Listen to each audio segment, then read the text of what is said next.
starting. All attendees are in listen-only mode.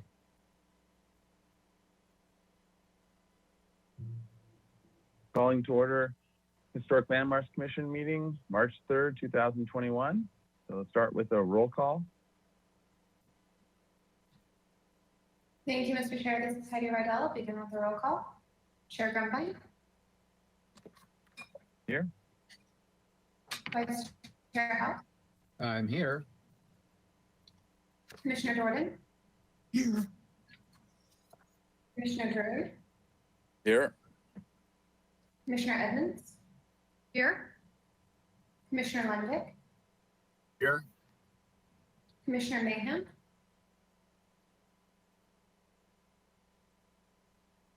Here. Thank you. Commissioner Manuel. I see you, but I do not hear you. Here. Thank you. Commissioner Uli. Here. That is everyone. Thank you. Great, thank you. All right, so let's start with public comment. Item A, any member of the public may address the commission for up to 2 minutes on any subject within its jurisdiction that is not scheduled on this agenda for public discussion. All right, so Mr. Bolton, do we have any, or sorry, not Mr. Bolton, Mr. Hamilton, do you have any members of the public? Mr. Chair. You can. Thank you, Mr. Chair. And if you would like to give verbal public comment on items not on today's agenda for general public comment, now is your opportunity. Please follow the instructions on screen. And while we wait for hands to be raised, I will just check with Ms. Rydell whether we received any written correspondence for general public comment. Thank you, Mr. Hamilton, and to the chair and the rest of the commission. We did receive written correspondence for items not on this agenda that were distributed to the commission prior to this hearing. Thank you. Okay, thank you very much. And it looks like we do have one hand raised in the audience currently. So Richard Clausen, I'm going to unmute you and you'll have 2 minutes to speak. All right, go ahead. Good afternoon, and thank you, Chair Grumbine and Mr. Hamilton. This comment is similar to one that I've expressed to other design review boards recently and emailed to the city attorney. First, thank you for naming public commenters and correspondence in the minutes. I believe a single phrase or a sentence describing the content should also be included in the minutes. In the rare event of a mischaracterization of the content in the minutes and a complaint by the commenter, Robert's Rules of Order allows a motion to amend something previously adopted, which would permit a simple majority of the commission to correct the erroneous minutes at a later time. You currently use this motion every time you correct minutes before approving them. Second, I request that the number of virtual attendees present be announced at the beginning of each agenda item or project, just as we might know how many in-person attendees were present during a pre-COVID meeting. This allows us all to know the public interest in an agenda item.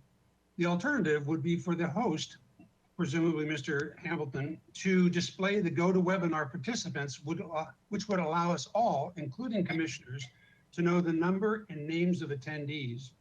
Finally, I want to remind the commissioners, and here I do apologize for sounding like another all too well-known public nag, that setting the time limit for public speakers is a prerogative of the commission. It need not follow the lead of the council or other boards. And for complex projects, you may choose to extend the time limit beyond the current typical 2 minutes. You may hear later the suggestion that the commission have a combined work session with the De La Guerra Plaza Revitalization Committee that would focus an entire meeting on a single topic.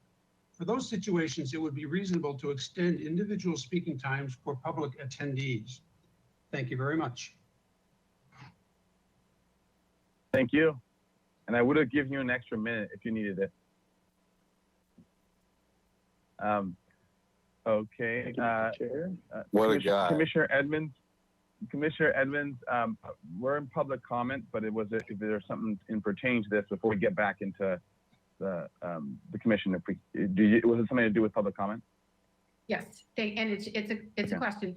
We received in writing a letter from George Midwin regarding the General Western Aero hangars.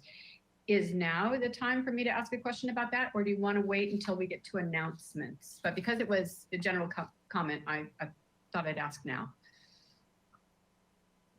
Okay, Commissioner Edmonds and Mr. the rest of Hamilton? the commission, yes, you can talk about that during the next portion of the meeting during announcements, but we should continue with public comment at this point. Okay. Great. We'll come back to you, Commissioner Edmonds. To be continued. Okay. Is there any other public comment, Mr. Hamilton? Mr. Chair, yes, we do have one additional person. Looks like Cassandra Ensberg. So Cassandra Ensberg, I'm going to unmute you, and you'll have 2 minutes to speak. Go ahead. Good afternoon, Chair Grumbach and commissioners. I am Cassandra Ensberg, architect here in Santa Barbara and also artist. I just wanted to pop in and just simply give you some support. And I wanted to thank all of you. I've been watching the hearings on recent public projects, particularly De La Guerra Plaza, Ortega Park, and the Sola Street bike route, also referred to as a paseo, and other things. So I just want to say I have appreciated your thoughtful consideration of these projects, and I think that you have been right on in terms of your responses to them. And I just wanted to give you a thanks. That's all. That's all I wanted to say today, and it's good to see you all, and thank you again for your work. I think it's really important, of course, bringing the artistry that is so important to our town, that we remember to be balanced with regard to inclusion of design and the artistry that is what has made our town such a beautiful place to live. Thank you all. Great. Thank you, Ms. Ensberg. I think that's our favorite type of public comment. They tell us. All right. Mr. Hamilton, is there any other public comment?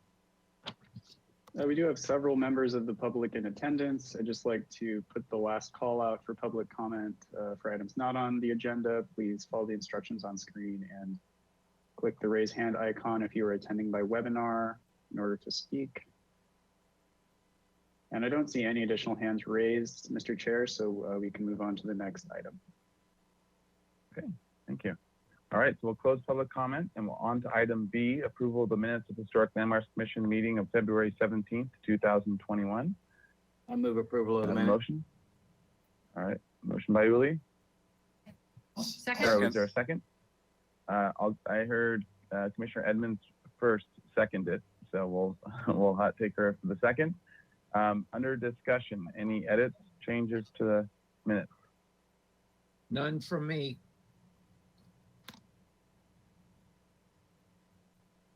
It's looking like a pretty good, clean minutes. All right. If there's no edits, then we'll go on to do a roll call vote. Thank you, Mr. Chair. This is Heidi Riddell. I'll begin the roll call vote. We'll start with Commissioner Drury, Yes.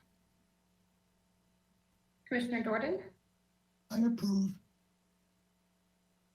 Commissioner Edmonds, Yes. Commissioner Lundbeck, Yes.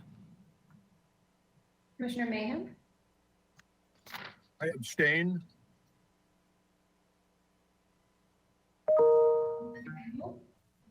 Abstain. Commissioner Uli, Yes. Vice Chair House, Yes. Chair Grumbine. Yeah. That is everyone. Thank you. All right, thank you. Okay, so we are on to item C, approval of the consent calendar of March 3rd, 2021. Do I have a motion? Move to approve the consent calendar. All right. I'll second that. All right, Vice Chair House, second, Commissioner Uli, motion, and then under discussion or Mr. Hamilton, summary. Thank you, Mr. Chair. I'll go ahead and read the consent minutes from the March 3rd consent calendar. at which we had Commissioners Mahan and Manuel reviewing. So item A, 219 West Arriaga Street, project design approval and final approval were granted as submitted.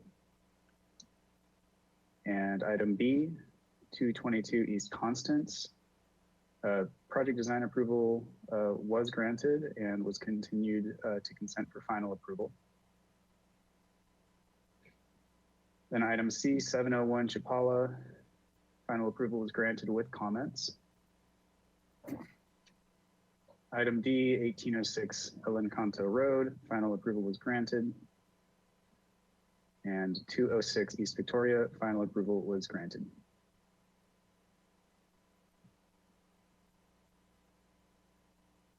Right, great. Okay, any other comments by Commissioner Manuel or Commissioner Mahan? No. All right. In that case, any other discussion or questions? All right, let's do a roll call vote. Thank you, Mr. Chair. Begin the roll call vote. We'll start with Commissioner Jordan, Yes. Commissioner Edmonds, Yes. Commissioner Lundberg, Yes. Commissioner Mahan, Yes. Commissioner Manuel, Yes. Commissioner Uli, Yes. Vice Chair House, Yes. Commissioner Drury, Yes. Chair Grunbein. Yes. That is unanimous. Thank you. All right, thank you. All right, we are on to item D, announcements, requests by applicants for continuances, withdrawals, future agenda items, and appeals. And Commissioner Edmonds, I know you're going to have an announcement portion that you want to talk about. Did you want to kick us off? Sure. I really enjoyed reading this, a very thoughtful letter from George Midwin regarding the General Western Arrow hangars. And so my question probably is directed to Ms. Hernandez. What would be our procedure to add these hangars to the list of structure of merit items that would be addressed eventually? So thank you, Mr. Chair and Commissioner Edmonds. All three hangars are on the potential historic resources list. We added them a few years ago. They were found significant in the EIR for the master plan of the airport. So they are under your jurisdiction and protected.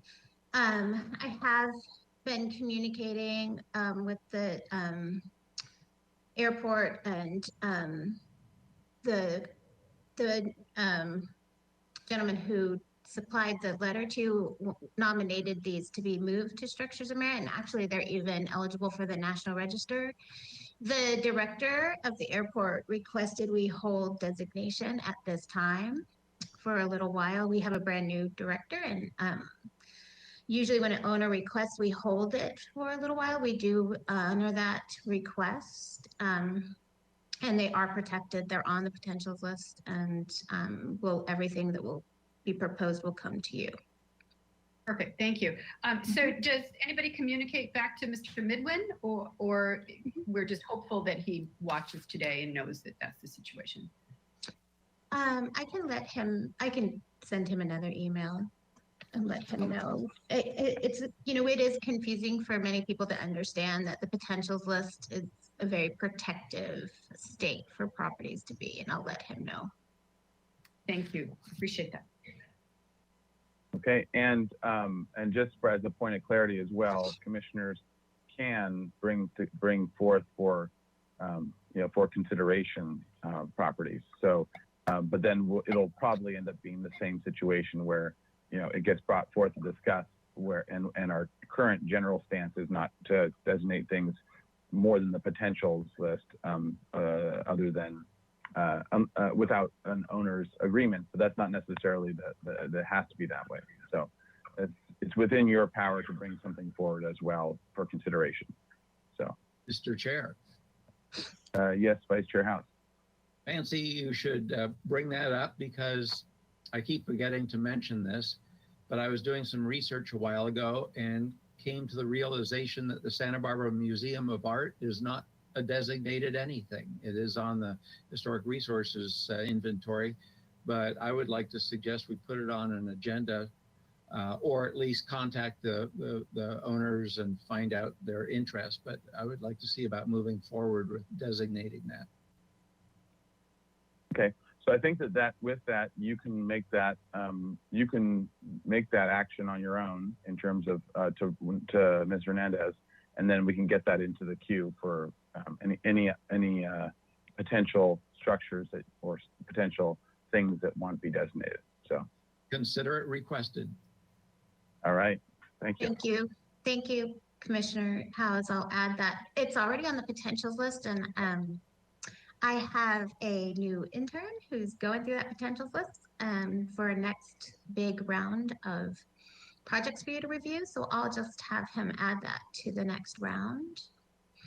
And we'll move it forward. I'm really excited. I have 2 new interns, so we're getting a lot of work done, and they're graduates from Columbia and Berkeley in history. So I think it's good. I'm really excited to have some help over here on my end. Great. All right. Okay. Other announcements, and et cetera. Mr. Hamilton. Chair? We'll go to you, Mr. Mr. Chair? Drury, after Mr. Hamilton. Let's go to Mr. Hamilton, and then let's go to Mr. Drury after. Commissioner Drury after. Thank you, Mr. Chair, and to the commissioners. I have 2 announcements. The first is that the appeal of the West Side Paseos project is scheduled for City Council on March 23rd. So keep that date in mind. And I also wanted to, the second announcement is to let you know that there will not be an HLC meeting on Cesar Chavez Day, which is March 31st. So to repeat, no Historic Landmarks Commission meeting on March 31st.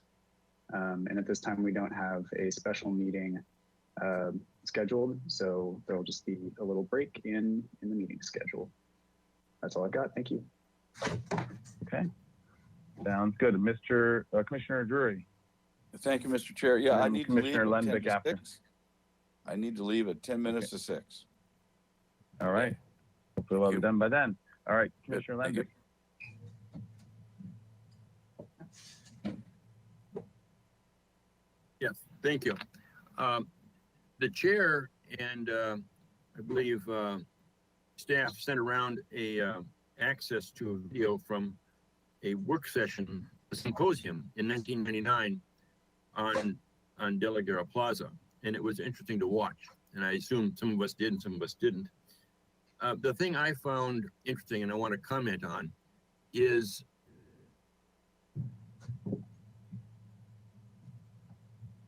the comments that were made by then Director Dave Davis regarding his praise of the HLC and what they have done for the community over the years.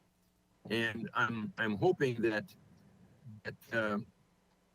those words could somehow be put into stone and made everyone made aware of his comments. He's a very smart and knowledgeable and interested citizen of our community, and he has watched planning and design reviews and so forth over the years. And I just think that it was heartwarming to see his comments regarding HLC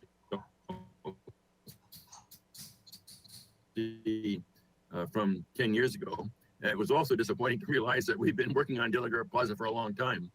But I hope that the powers that be in the community kind of consider what Dave Davis has said. I mean, it's there's a lot of value in the design review process, discretionary review process, ABR, landmarks, single family design review board in this community, and a lot of people don't appreciate it. And I just was really pleased to hear Dave Davis make those comments in that meeting from 10 years ago. Thank you, Commissioner Lemdick. And just in terms of numbers, I think it was more on the 22 years ago scope. Yeah. So any other commissioner comments or announcements or anything of that sort? All right. In that case, we'll go on to item E, subcommittee reports. Mr. Chair, Vice Chair House. I guess I can report on the Plaza de la Guerra committee meeting that we had last Friday, which was very productive, and most, if not all, of those attendees watched our HLC review of the plaza once, sometimes twice, and so they were well informed, and it was not combative at all. It was a very productive meeting, as I say. And we realized the best approach going forward would be to have a joint meeting of the HLC and that committee, because otherwise we'd just be bouncing back and forth with HLC wants this, the committee wants that. So that has yet to be scheduled. So staff will be letting us all know when that's going to happen. When that date draws near, it's recommended that all commissioners watch the video of not only this last meeting, but probably the one preceding that as well, where Ann Kale presented her lighting design, which obviously will be changing now, but that'll bring everybody up to speed. And to close, I would say that I also have been watching the symposium. I'm about halfway through it, and it is fascinating. So really appreciate you recommending that to us. Great. All right. Any other subcommittee reports? Mr. Chair, I'd like to just say the 101 Corridor Committee is continuing its work. Very large group. Commissioner Manuel is also on that review group. It is progressing, and we should be looking for something hitting the review boards officially shortly. Great. Thank you. All right. Any other subcommittee reports? All right. In that case, we'll close general business and we'll move on to item 1, our agenda.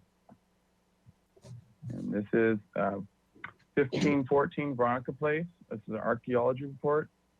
Proposal to construct a 405 square foot pool and a 49 square foot spa. Project includes 80 square feet of grading outside the main building footprint.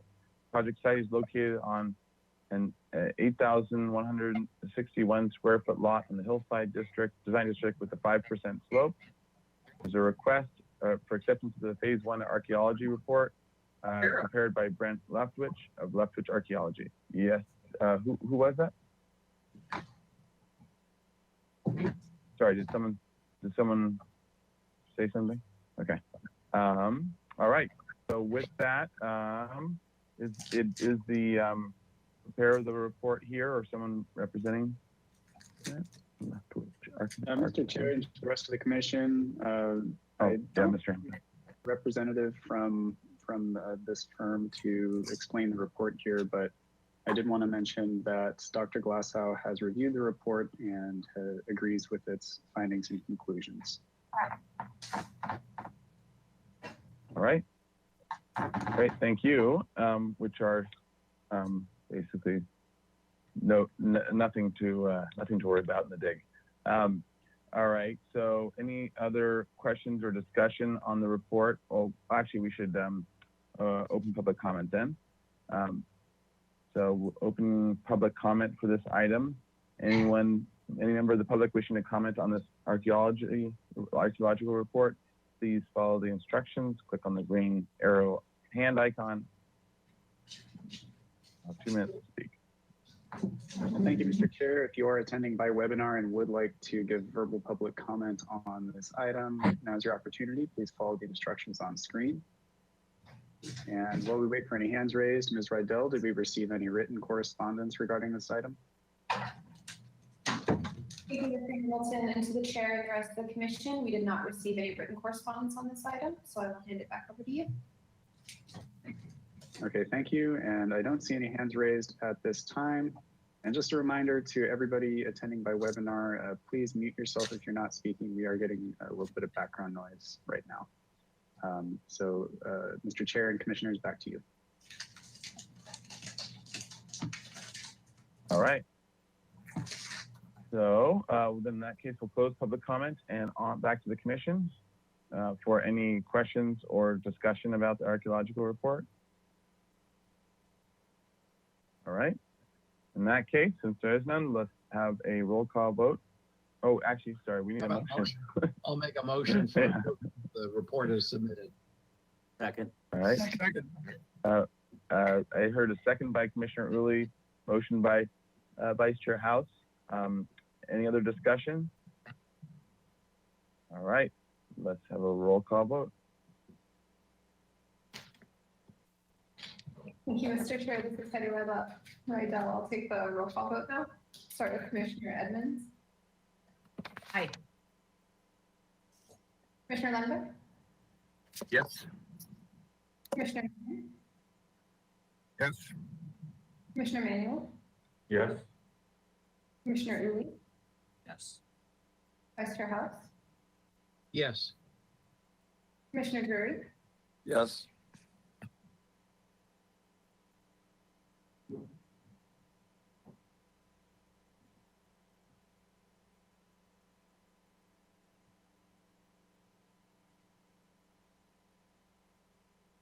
I think this is going to take a while for this vote.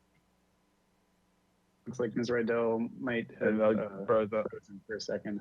Yeah.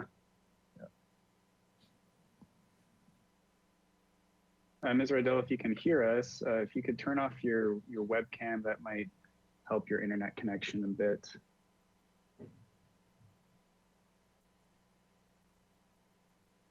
Still connected to audio.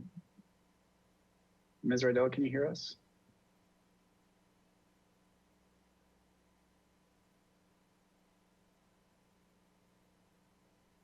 It looks like Ms. Rydell is offline currently, so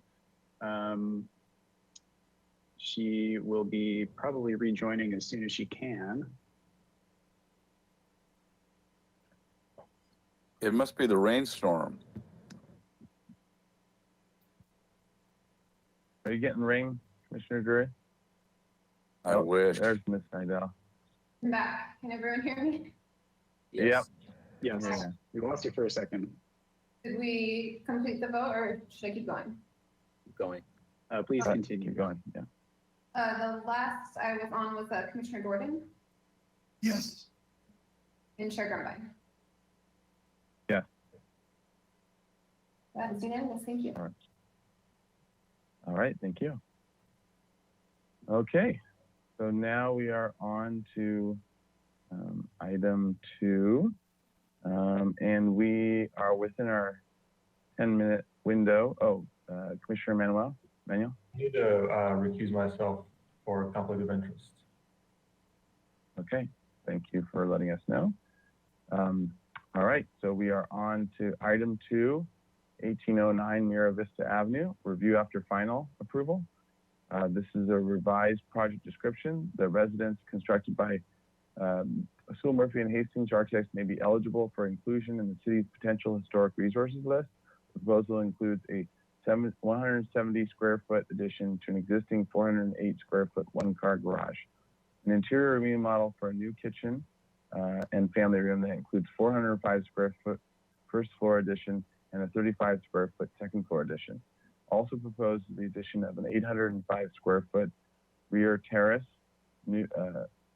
new dormers, new French doors, and a new pool. Project includes raising the existing driveway footprint and adjacent retaining wall. The proposed total of 5,235 square foot on the 23,997 square foot lot is 110% of the maximum guideline floor to lot area ratio, FAR. This is a review after finals requested for an addition to the existing garage, alterations to the previously approved rear terrace and exterior stairs, a new dormer to replace the previously approved skylight, and a new French door at the east elevation. The previously approved garage, pool, in addition to this kitchen area are no longer proposed. So we have a Part A and Part B. So this is also requesting acceptance of an addendum to the Historic Structures Sites Report prepared by Post Hazeltine Associates. The report concludes the as-built project's impact to significant historic resources remains less than significant, Class 3, and the house at 1809 Mira Vista Avenue maintains sufficient integrity to maintain its status as the City of Santa Barbara structure of merit. All right. So with that, welcome. So why don't we do this, since we got the Part A and Part B, and we'll go to staff comments as well in a minute, and we'll review our previous minutes, our previous motion. But we'll review, and Ms. Hernandez, maybe if you could jump on for this, but it's probably proper to do our usual, which is review the Project A, review the Historic Structures Report Part B, and then go back to the Project A afterwards. Is that what you're thinking sequence-wise? Yeah, that way you can really look at the project, and that way if you accept the report and if you make any changes to the project, so that is what we do. And that sounds like a good approach. Okay, sounds good. All right, so welcome. Why don't you all introduce yourselves, and then I'll go through the meeting minutes from before, and then we can take it away from there. And you'll have 15 minutes once I get through with the meeting minutes to present your project. And if you need a little more, that's fine. We can go extend the timer, but for all intents and purposes, we'll try to keep it to the 15 minutes. So welcome. You want to go through the team? Thank you. Good afternoon. This is Trish Allen with Suzanne Allage Planning and Permitting. I'm Tom Henson from Becker Henson Nixto Architects. And then Pam, did you want to introduce yourself as well, even though you're going to be Part B?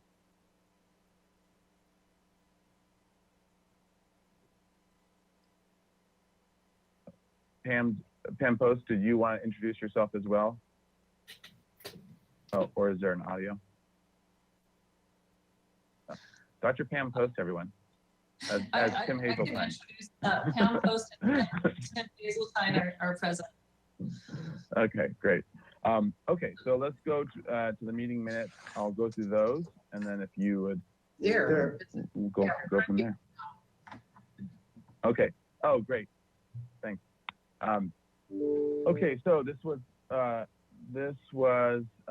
believe back in 2017, if I remember right, according to the minutes. But you could correct that if it's not. So a motion was a project design approval and final approval with the following comments. The commission, number one, the commission adopted the conditions of approval. Two, the commission made the findings that this neighborhood preservation ordinance criteria has been met as stated in subsection blah, blah, blah of the City of Santa Barbara Municipal Code. The proposed development is consistent with the scenic character of the city and enhances the appearance of the neighborhood, is compatible with the neighborhood in size, bulk, and scale, and appropriate to the site and the neighborhood, is designed with quality architectural details, materials, and colors, compliant with good neighborhood guidelines. As the commission visited the site and the neighboring house, reviewed the story poles, and determined the jerkin head roof, which would be more appropriate than the straight gable and does not affect public views. Three, this is an appropriate addition as determined by the commission and the historians involved to the historic resource, and is appropriate to the neighborhood and consistent with the character of the neighborhood and the hillside design guidelines in that it steps down in roof form and terracing. Four, the commission made the finding that the proposed grading will not significantly increase siltation in or decrease the water quality of streams, drainage, or water storage facilities to which the property drains, and the proposed grading will not cause a substantial loss of southern oak woodland habitat. The motion was by Mahan, second by Sooting, 5-0-0. Grumbine, Murray, and Bana were absent. The motion carried, and the 10-day appeal period was announced. And for the record, could you remind the commission when this was date-wise as well, that this motion was made? I don't know if staff has that in the in the notes. Yeah, so 2017. Yeah, May 31st, 2017. And then actually, if staff can weigh in as well on those who have not seen it, but this is a review after final. So Mr. Hamilton, if you can give a little summary on that. Yes, Mr. Chair, and to the commission. This is a review after final request, and the applicant is proposing a revised project scope from what was granted project design approval and final approval. It is a reduced scope, and instead of having the full family room and garage addition, they're now only doing a small addition to the garage. And if you have any additional questions as far as process goes, please let me know, but I'll save the project description and presentation for the applicant. Okay, sounds good. I did have one more question, clarification. So if I understand it right, because this is a review after final, those who haven't watched the tapes can still vote on this, both ask questions and vote. Is that correct, or is that an incorrect understanding? Mr. Chair, that is correct for review after final request. It is essentially considered it's not exactly a new project, but from a review standpoint, you're looking at changes to what was approved. So commissioners can comment and vote. Yes. Okay, great. Just wanted that point of clarification. Thank you. Okay, so with that, if you all would go through your presentation, I think it would be helpful for those of us that were on the commission as well as those that weren't, just to talk about the difference between what you're proposing now versus what was accepted before, and then highlight, and then we can talk about that conversation as well with the historians and highlighting the differences from what was already approved. Okay, all right, take it away.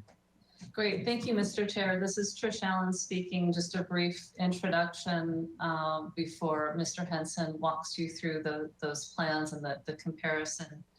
As you introduced the project and as staff mentioned, this is a review after final. The project was approved several years ago and has been under construction. And I wanted to explain, we will be presenting to the commission as-built changes. These were carried out in the field. The owners, with their contractors' assurances, understood that the field changes were authorized by the city. The changes are reductive in nature, and we will walk you through those straight away. Turning it over to you, Mr. Henson. Thanks. Thank you. So on the site plan, you can see a red outline on the left, and that shows where the proposed addition work was going to be. On the north side, we were proposing to push the garage about 11 feet north toward the street, and then add a family room addition 9'9" to the south of the existing house, and then add on a small kitchen addition, and then move the terrace out about another 8.5 feet from where the as-built terrace is. You can see the 8'6" dimension and the maroon line. The owner decided to just pretty much stay within the existing footprint. The only place we went outside the footprint was we still added about 4'9" on the left side of the garage, so we could have a 2-car garage instead of 1.5-car garage. We'd also proposed to raise the garage about 4 feet, so it was the same level as the house, and that was approved. And that was deleted from the scope of work, and the garage is staying down where it was before. So it's a very minor change to the existing roof line compared to what was approved. The project, we had proposed 520 square feet of addition on the first floor and 39 on the second floor, and we didn't do any of the addition on the first floor other than the garage. And the only addition on the second floor was a bathroom that's under the existing roof line. We were approved for 109.3% of FARs, and the as-built is 99% of FARs. Next sheet, please.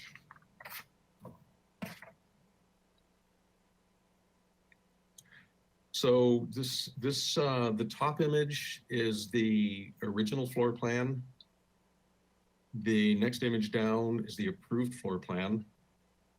showing the garage addition on the left, the family room addition at the lower left, the kitchen pop out, and the terrace additions on the south. There's also a master bath remodel that was done, and in the upper right-hand corner, there was going to be a door added on the north elevation or facing the street in the vestibule, and that was deleted and moved over to the side elevation or east elevation. So if you could roll down to the next floor plan, please. So this is the as-built. Going back to what we were just talking about in the upper right-hand corner, you can see the French door that was going to be in the dressing room was moved to the bedroom. And so that didn't change on the front elevation. The only thing that changed on the front was the garage moving 4 foot 9 feet to the left. And we replaced the non-original garage door with a nicer carriage door. And on the south elevation, the footprint of the house stayed the same. We just didn't have to push the terrace out as far because the house didn't go out as far. And that helped because the grade drops off in that corner. So we're staying with the existing grade better. Next sheet, please. So the second floor is very little change. Original, there was a closet on the far left side of bedroom 3, and we got approval to enlarge that closet slightly and have it become a bathroom. So if you could slide down to the approved. That's the approved bathroom. And if you slide down one more, the configuration of the bathroom changed a little bit. We still added the dormer on the south. It was a small dormer before, and it was enlarged. And then there was a skylight in the stair hall. There was an existing plexiglass skylight, and we were going to replace that with a glass skylight, but in the field it was replaced with a small dormer to match the existing dormers on the north. Next drawing, please. So this is the existing roof, or the original roof plan. You can move down to the next. We proposed pushing the garage out to the north 11 feet, the family room almost 10 feet to the south, and it required some pretty intricate roof line work to make it all come together. And if you can move down to the next.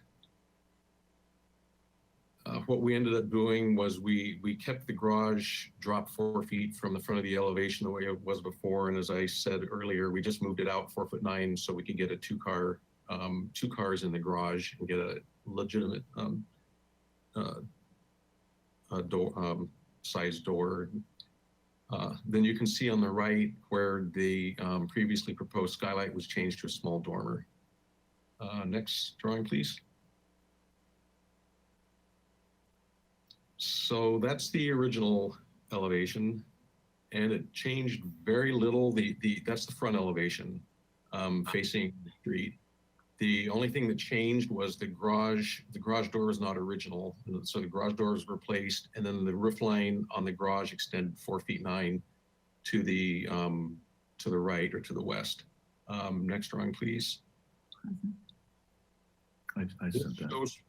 What was approved, the garage was going to be raised 4 feet, and then the roof line pretty significantly changed.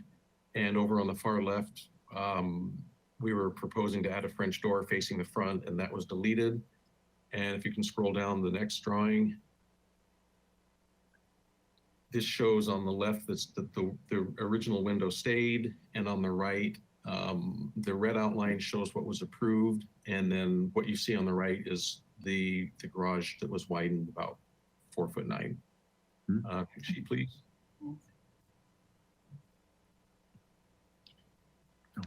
So this is the original south elevation. The big gable and bay on the right side weren't original to the house, but that wasn't changed. And next drawing, please. So this was what was proposed. On the far left, you see a family room addition that was going to come out about 9 foot 9 with a jerkin head roof.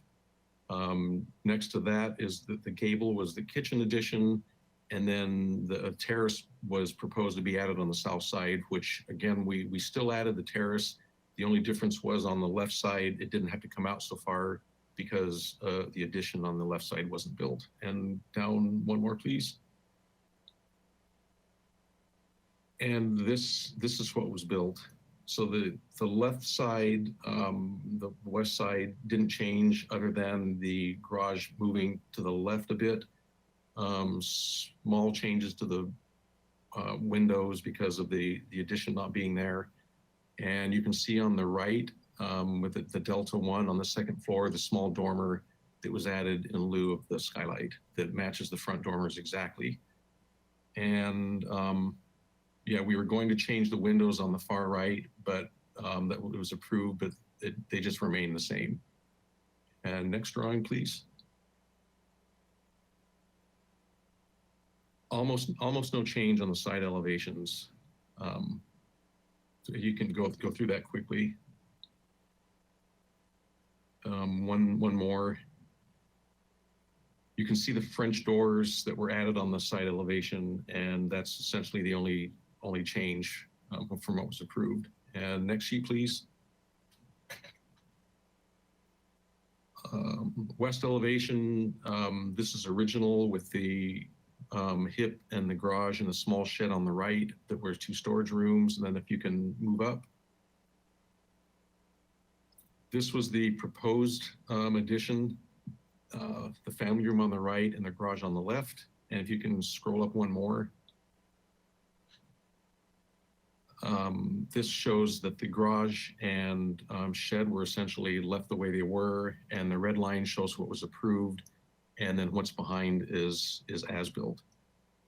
Do we have time to look at photos? There's another file with photos if you want to see what there. Yes, please. Great. Okay, so here it is. This is the back of the house. It pretty much stayed the same as it was, except there's now a terrace on the back side of the house that is the same as what was approved, except it stepped back because since the house didn't get added on to 10 feet, the terrace went back about 10 feet. Next drawing, please. In the one corner, this shows the garage that was widened 4'9" and the new garage doors. On the upper 2 photos, on the lower level shows the French doors that were added on the side facing east, and the right side shows that we pretty much copied the original west wall of the garage, just moved it over 4'9". And is there more? Nope, that's it. Is there anything you'd like to add, Trish, or questions? Nothing for me at the moment. It was a lot of detail. Maybe the addendum will help. So, yeah. Yeah. And do you have any photos of the from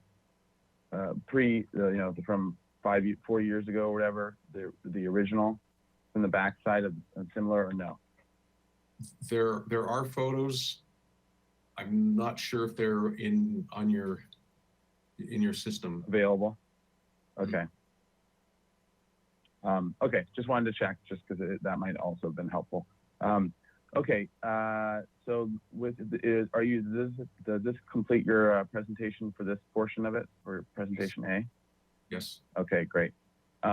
So do we want, Mr. Hamilton, do we want to do public comment for each portion, A and B, or can we just lump them together as one public comment after we hear both presentations for parts A and B? Mr. Chair and to the Commission, for an item such as this, it would be acceptable to simply do public comment for each item or each sub item. So we should open up public comment separate. If this concludes the presentation for A. Yeah. Sounds good. All right. So I'll just confirm one last time. This concludes your presentation. Yes. All right. So now we'll open public comment for this portion of the A item, or the A portion of the item.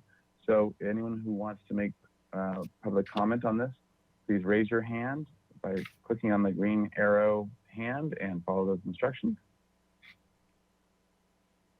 Okay, thank you, Mr. Chair. And if you are attending by webinar and would like to give verbal public comment on this item, sub item A that is, please follow the instructions on screen. And Ms. Rydell, I'll just ask you if you received any written correspondence regarding this item. Thank you, Mr. Hamilton, and to the chair and the rest of the commission. We did not receive any written correspondence on this item, so I'll turn it back over to you. Okay, thank you. And I don't see any hands raised in the audience. We do have several members in attendance, but I don't see any hands raised currently. So, Mr. Chair, and to the commission, back to you. All right, thank you. Okay, so now let's go on, and I'm assuming, let's actually pause for a second. I'm assuming I see a John Stegall on as well, and I just wanted to make sure that we're understanding who are in case we have questions as well. Are you the owners? Chairman, this is John Stegall and my wife, Daryl Stegall, and we are the owners. Okay, great. And so if we have any questions for you after, that'll be great. If you stay on. Okay. All right. So on to part B of this item. Actually, why don't we should probably do questions from the commissioners in case we can, in case they want to come up even more in part B as well for the historians. Sorry, Mr. Hamilton, I keep calling on you, but that's procedurally, that's okay, right? If we have some questions from the commission now to help flesh some things out, that we can then ask more questions of the historians afterwards. Mr. Chair, yes, I agree with that approach. And from a procedural standpoint, I suggest asking questions on the design as presented currently, and then moving into comments and subsequently reviewing the report and kind of running through the same process with that. Okay, sounds good. So we'll ask questions now, and then we'll go to the report, do the same thing for the report, and then we can have comments on the report and comments on this after. Is that what you're basically saying? Yeah. Okay, that makes sense. Let's do that, because that might help to understand this. This has some complexities to this project. Okay. So to the commissioners, any questions from the design team and/or owners about this? Mr. Chair. Vice Chair House. Well, I would say that I'm curious and maybe concerned to know how it got to this stage. It would seem like they got all the way through construction without a building inspector ever saying, wait a minute, this looks substantially different from the approved plans. That needs to be resolved before you proceed. So I'd like to know a little bit more how we got here. Okay, so why don't we go to the applicants and then as well staff if they can help fill in anything. And Mr. Chair, I'd like to start off with that, and maybe the Stegalls would like to add in. I completely understand the question, and there were inspections that were occurring. A permit revision was applied for at the end of last year, and that's when it came to light that the changes really procedurally needed to come back to your commission. So while there was confusion in terms of how to process this. So during the field changes with the contractor, inspections were occurring, and as-built drawings were being prepared as structurally and that kind of thing to make sure that building code compliance was being addressed. But unfortunately, the changes weren't brought to you first. So we are here with an as-built project. I think some of the confusion had to do with the reductive nature of the changes. For example, the changes didn't involve a whole new, addition on the second floor, that kind of thing. The project was value engineered and reduced overall. So that it's just an unfortunate situation. Mr. Chair. And Vice Chair House. it just concerns me since I don't know all the facts, but it concerns me that an inspector was observing these great changes going on, and it appears it did not appear to him that this needed more than just building code revision drawings submitted to the building department. And whether or not the inspector was saying, oh yeah, this change looks okay, I would be very interested to know whether or not this is a conversation that we need to have with the building department to make sure building inspectors understand that that's not their purview to make design decisions. And thank you, Chair Grumbein, Vice Chair House. Yeah. I do not believe this is a situation of the building inspector signing off. I think it was really on the onus of the contractor.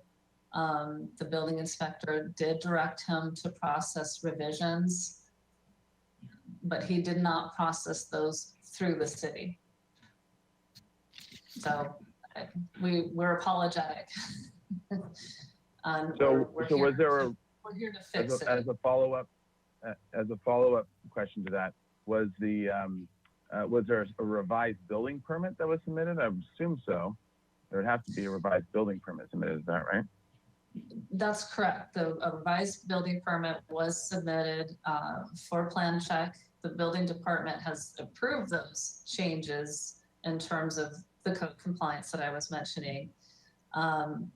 Of course, planning flagged it to return back to the HLC to obtain the approvals for the exterior changes. Okay, thank you. Any other questions from the commission? All right, thank you. We'll now put the item portion A on hold, and we'll go to item portion B. So to host Hazeltine. And so now if we'll open this portion of the item, is there any, Ms. Hernandez, did you have any additional notes before we proceed with the review of the historic structures report? Thank you, Mr. Chair and Commissioners. No, I have no additional comments. I agree with the conclusions of the report that this will not have any negative impacts to the resource. Okay. Great, thank you. All right, Mr. Hazeltine and Ms. Post, welcome. And if you want to, why don't you give us a little presentation summary on your report and findings, and then we can, you can have 15 minutes if it needs that much time, and then we'll go to public comments and then questions and comments from the commission. Thank you. So as noted, this report evaluates as-built alterations to the house at 1809 Mira Vista. If you turn to, in order to, our analysis is essentially structured on reviewing the changes that were made to approved plans and whether those changes created significant impacts under the Secretary of the Interior's standards for rehabilitation. So if you go to page 4 of our report, if that's possible there, in order to sort of facilitate review both by ourselves and the commission and the public, we included the photographs of each elevation before the alterations were made. And then after the as-built alterations were completed, and you can see those in the report. Each elevation has just sort of before and after, let's put it that way. And then further on in the report, starting on page 15, under figure 16, there are the plan sets that Tom Henson went over just a few moments ago. And so those are structured. The top image is the original before the changes. The middle floor plan is the project as approved by the HLC, and then the bottom image or floor plan is the as-built. And essentially, we approved the changes for the following. The revised, or let's call it the as-built project, actually reduced the number of changes that had already been approved to the house. It eliminated a large addition off the southwest corner of the house that was described by Tom Henson. As a result of this change, the west end of the house's south elevation was left largely unaltered, preserving its original roof line, header height, ridge height, and the overall configuration of the roof, while projecting it 4 feet 9 inches towards the west.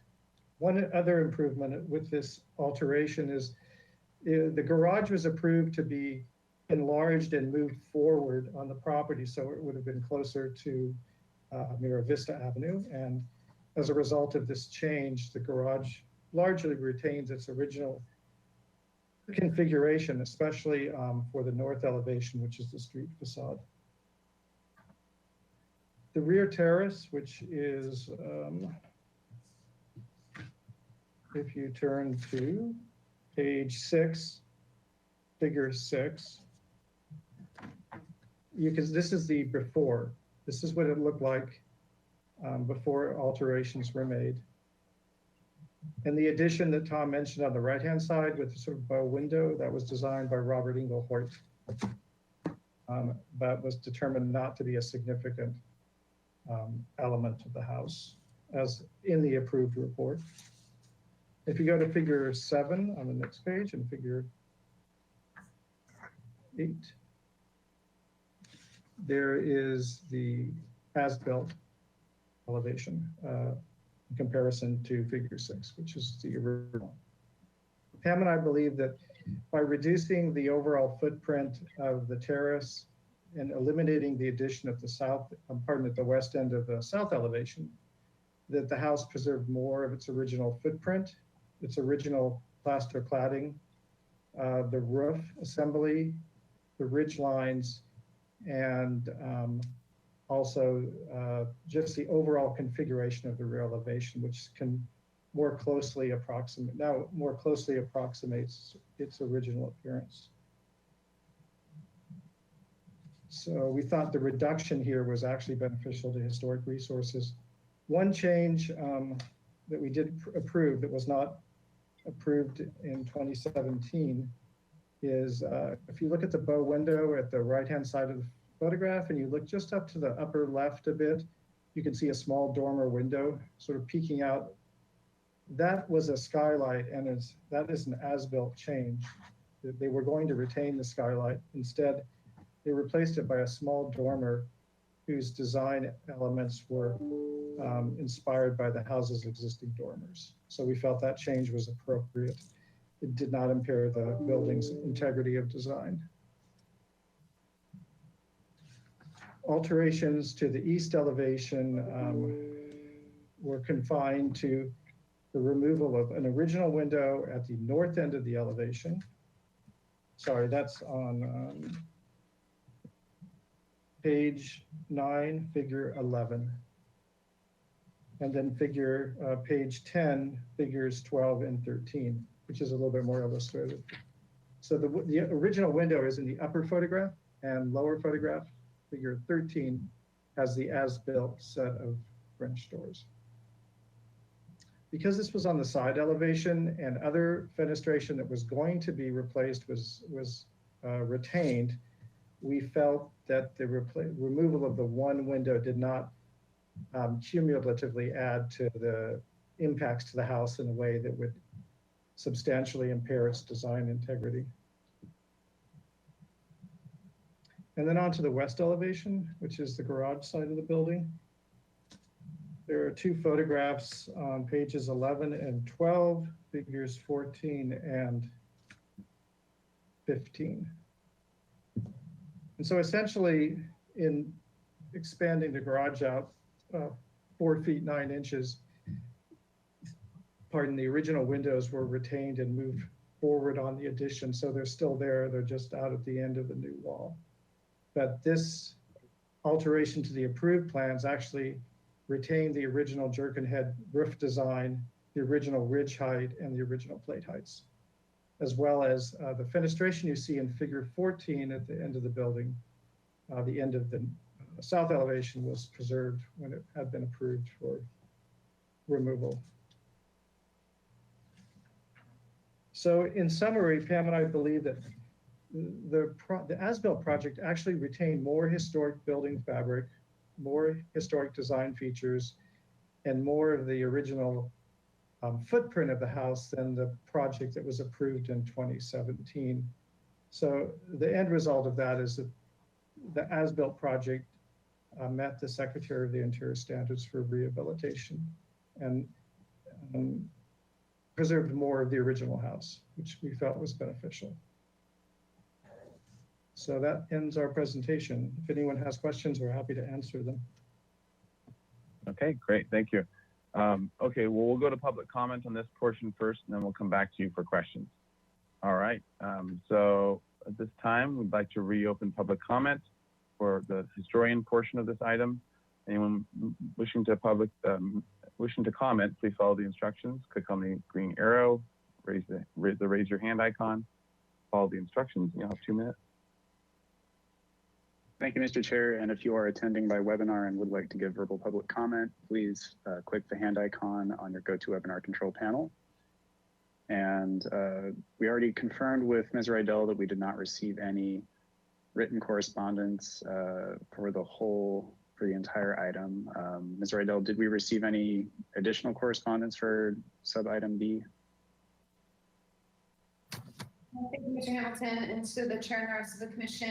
That is correct. We did not receive any written correspondence for this item, so I'll turn it back over to you. Okay, thank you. And no hands are raised in the webinar audience right now. So commissioners, back to you for questions on the report and the overall project. Right, thank you. Okay, so back to the commission now for questions. So let's go through questions first. Any questions for the preparers of the report? Mr. Chair? Commissioner Mahan. Yeah, do we have a photograph of the garage doors as they exist right now? There is in the historian's report, yeah. Yep, there they are. And there's also a pre-shot of it too. Did you want to take a look at that real fast? With the white, it was the white non-historic doors. Yes, if Mr. Bolton could find that. There it is. Okay, perfect. This is the garage door. This is the garage door when it's low. And now, what does it look like now? It was raised up. Can we go back to that other photograph? Yeah, and if the preparers of the report could clarify, it's at the same level still, it's just extended out to the side, is that correct? Correct. That's correct. Okay, so it basically got an extension that gave it more wall on the side, on either side of the door. I think. Does that still, does that still respect the side yard setback? And I guess that's a question for Mr. Henson. Mr. Chair, I can answer that question. Okay, Mr. Hamilton. Yeah. But yes, the project was reviewed for zoning. As you know, the most recent plans were reviewed for zoning and found to meet zoning, including the setbacks. And then just as a follow-up question to Commissioner Mahan's question, so I'm understanding it that they went to the garage extension went towards the side yard to the same point that the original one had been approved, but it didn't go forward. So it just went to the side to that same point. But as I was looking at the drawing, that's what it seemed like. And can you confirm that, Mr. Henson or Mr. Hamilton, either? That is correct. Mr. Henson, I'll let you also confirm though, please. That is correct. I was having trouble unmuting, but that's correct. It's the same, what was approved. So it went sideways to the same point that it was approved, but it did not come forward because the photograph we're looking at, if it had done the approved come forward move, that door would have come, well, it also would have been lifted up, but then it would have come out past the wall that we're seeing in the left of the corner there. Yeah, maybe Is that forward, correct? forward of that corner, and it would have been lifted up to this more or less the same level of the railing and little piece of terrace you can see on the left side past the hedge. Of the main house. Yeah, and I remember that discussion as a question in the design multiple times, looking at how much it would come forward or not, and all that. Okay. Mr. Mahan, does that answer your question? No, thank you. Thank you. Okay. All right. Any other questions by the commission, especially about the Mr. Chair? report? Mr. Chair? Commissioner Drury. Yeah, just for clarity's sake, that photograph is what is existing now. That's as built of the garage. Correct. And that will stay that way. Yes? Well, that's what we're here to talk about. Okay. But yeah, that's what they're asking. Thank you. Yeah, but this is what it is. Okay. Any other questions? Any other questions about the report? Okay, so in that case, why don't we start with comments and decision on the report, and then we'll go back to comments and decision on the project part. We'll do part B, the report first, and then part A. So, all right. Sorry, Commissioner Early. I'd like to move that we accept the report. I found that it was comprehensive and detailed, analyzed the conditions in front of us in an appropriate and acceptable way. So I'll move the acceptance of the report. I will second. I'll second. Okay, Vice Chair House will second it. And even though normally we want to get comments first, I think we can still do it under discussion. So we have a motion and a second, so let's go under discussion and discuss it. Okay, and so with under discussion, comments about the report and any disagreement or agreement with Commissioner Uli's and Commissioner or Vice Chair House's motion. The only matter under discussion would be, as we're looking at this photograph, I would not characterize the west end of that roof as a jerkin head. It's a hip roof with a shed off the back. So that's the only disagreement I would have with the report. Okay, and actually, let's take a look at those elevations real fast, because I think that's a fair comment. Can we go to the side elevation?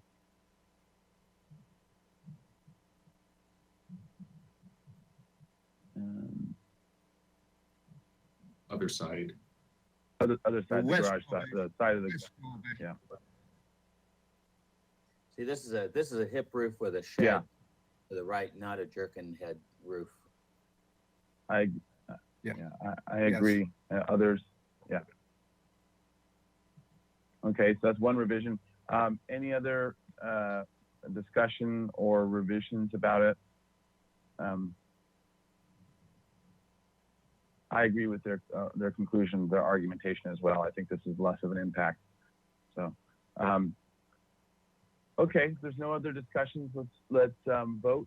Have a roll call vote on the report.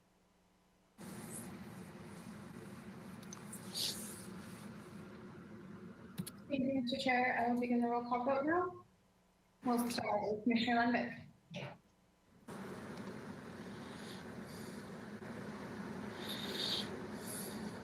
Lundberg, are you there?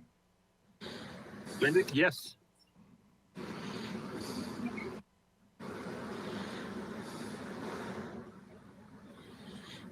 I apologize. We are getting quite a bit of background noise at the moment. If you are not currently speaking, could you please turn off your microphone so that we can avoid any background noise? Thank you. Commissioner Mahan, are you there?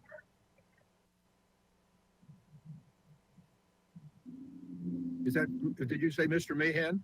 Yes. Yes. Thank you. Commissioner Manuel?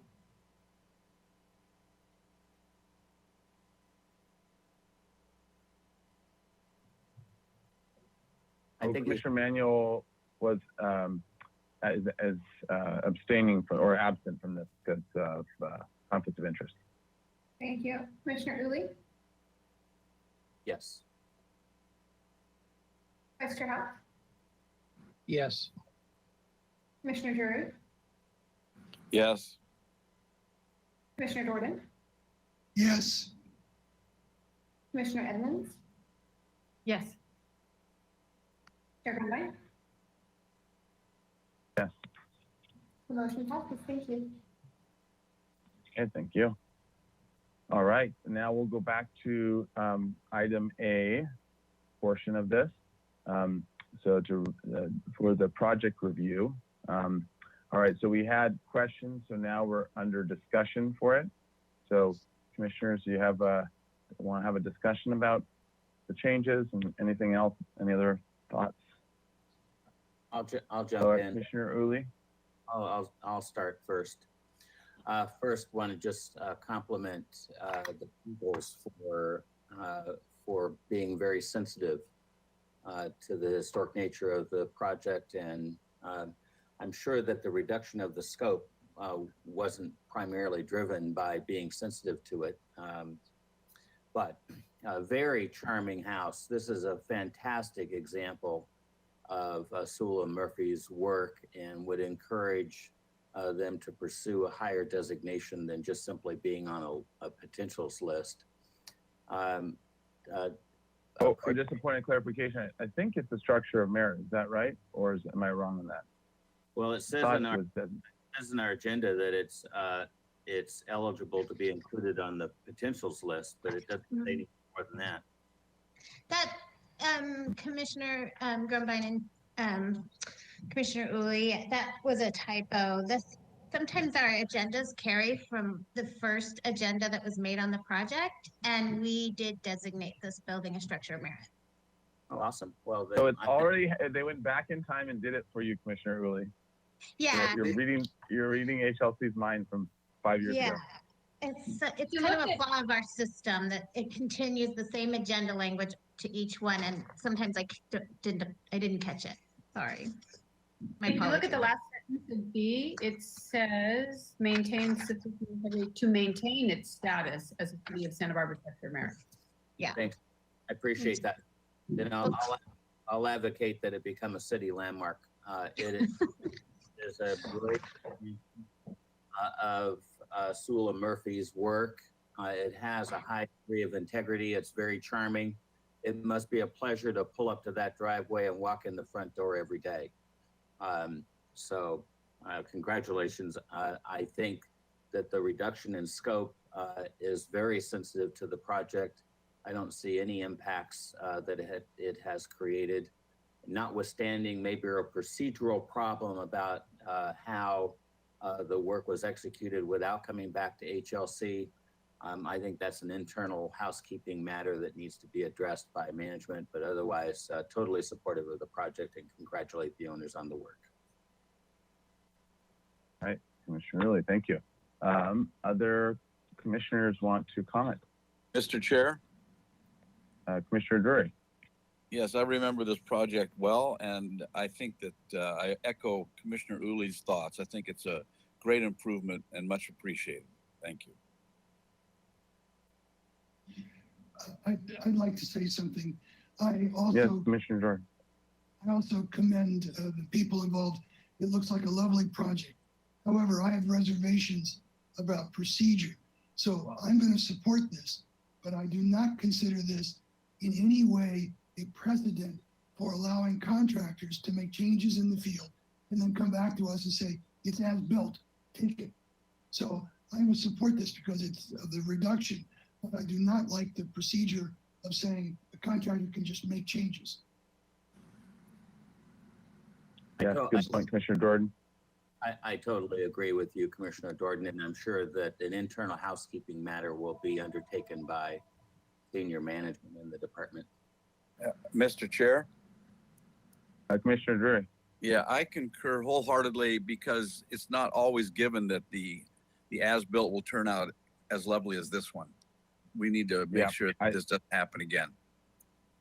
I agree. And on that note, I mean, I think that my assessment is this particular owner dodged a bullet, and that because everything worked out. They actually ended up doing doing an even better job than what we reviewed at the beginning in terms of less impactful and very sensitive, and it ended up being great. For others that might think that they take this as a chance to take a risk and just not get or try not to come back to HLC in process. I think that that's also a warning, because you might not dodge a bullet, and so you might have to actually tear out and change what you've built if you don't have if it's judged to not be as good or better than what was approved. So, and contractors usually aren't the best judges of that. As an additional note, but in this case, it has worked out in that way. But as well, as a housekeeping thing, it would be nice to know if there's anything that can be done on the building department side of things, so things get flagged earlier. And that's also, quite frankly, why there's a consent review, because you can have reductive scopes reviewed on consent in a much easier, simpler way, and it shouldn't affect the timeline of the project much at all.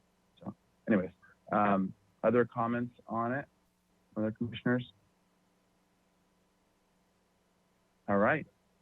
Well, in that case, why don't we have? Does someone want to make a motion? This is for review after final, so this is a final approval for the after final. Mr. Chair? Yep, Commissioner Drury? I'll make a motion for final approval as submitted. I second that.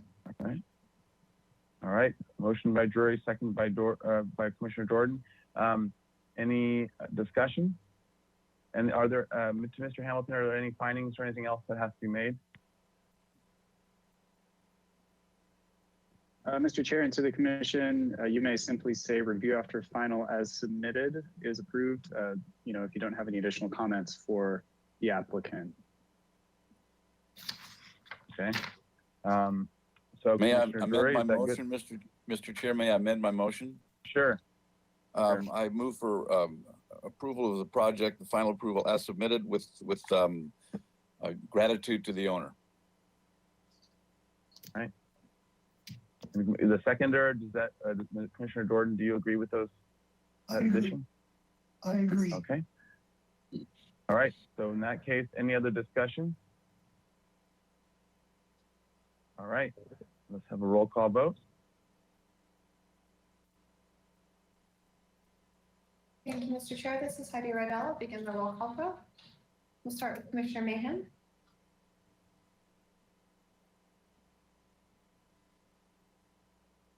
Yes. Thank you. Commissioner Manuel, absent. Commissioner Uli, Yes. Vice Chair House, Yes. Commissioner Drury, Yes. Commissioner Jordan, Yes. Commissioner Edmund, Yes. Commissioner Lundvik, Yes. Chair Grunbein. Yeah. That is everyone. Thank you. Thank you. All right. Congratulations. And this action is appealable to City Council within 10 days. All right. All right, thank you. So we are on to now. Are we too close to our? How's our timing? I Mr. Chair, we take a break because I think we're too far ahead of our agenda. Oh yeah, we did too well. Come on, no more of this. Next time, take longer. All right, so we'll have a recess for what should we say? The next item is agendized for 3:30. Is that right, Mr. Hamilton? Mr. Chair, that's correct. And the earliest it can start is 3:15. So I suggest taking a recess till 3:15. Okay, why don't we do that? Recess till 3:15.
Historic Landmarks Commission, March 3rd, 2021.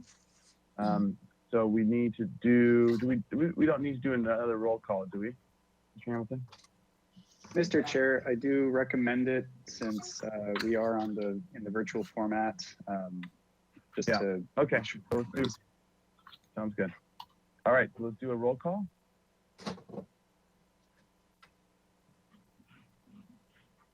Thank you, Mr. Chair. This is Heidi Riddell. I'll begin the roll call. Chair Grumman. Here. Vice Chair Hall. Still here. Commissioner Gordon. Here. Commissioner Drury. Here. Commissioner Edmonds.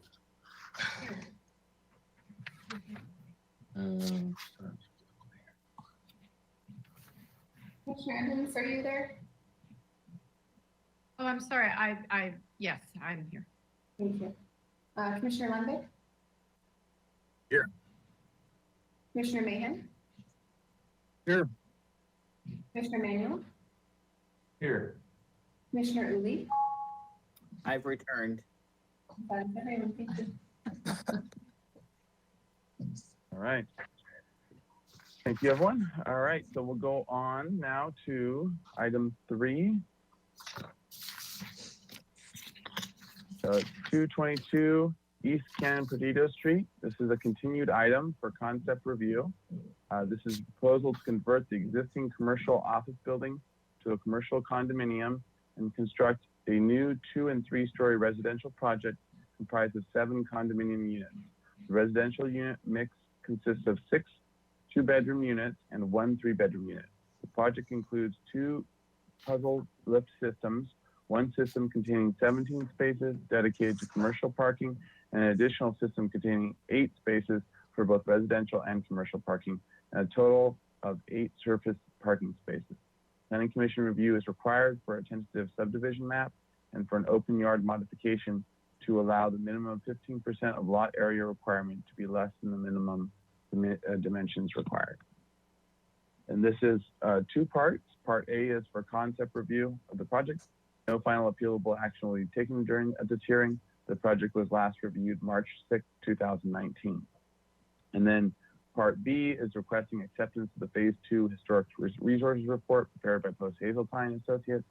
The report concluded that the project would result in a less than significant impact, Class 3, to significant historic resources, including El Presidio de Santa Barbara State Historical Park, provided the historic preservation measures outlined in the report are implemented.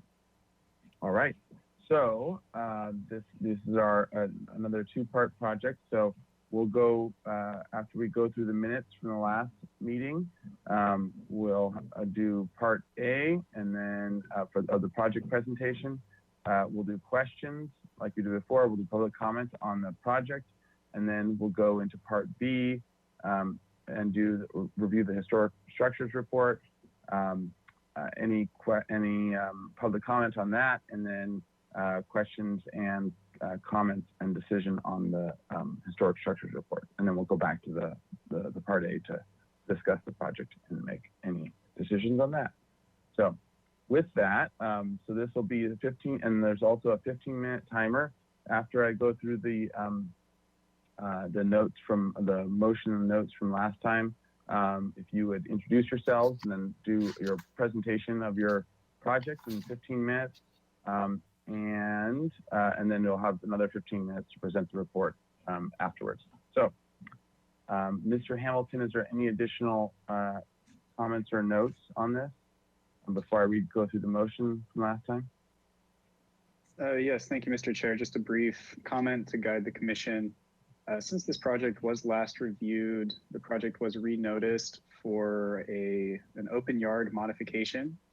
So just wanted to let you know that, and to, in your motion, please add comments that address the aesthetic appropriateness of the modification and also its consistency with the project compatibility analysis criteria. I think that's all I've got. I'll leave it up to the applicant to describe the project. And also, I did want to let you know we have the case planner, Robert Dostalek, here to answer any questions you might have about the Planning Commission side of things. Thanks. All right, thank you.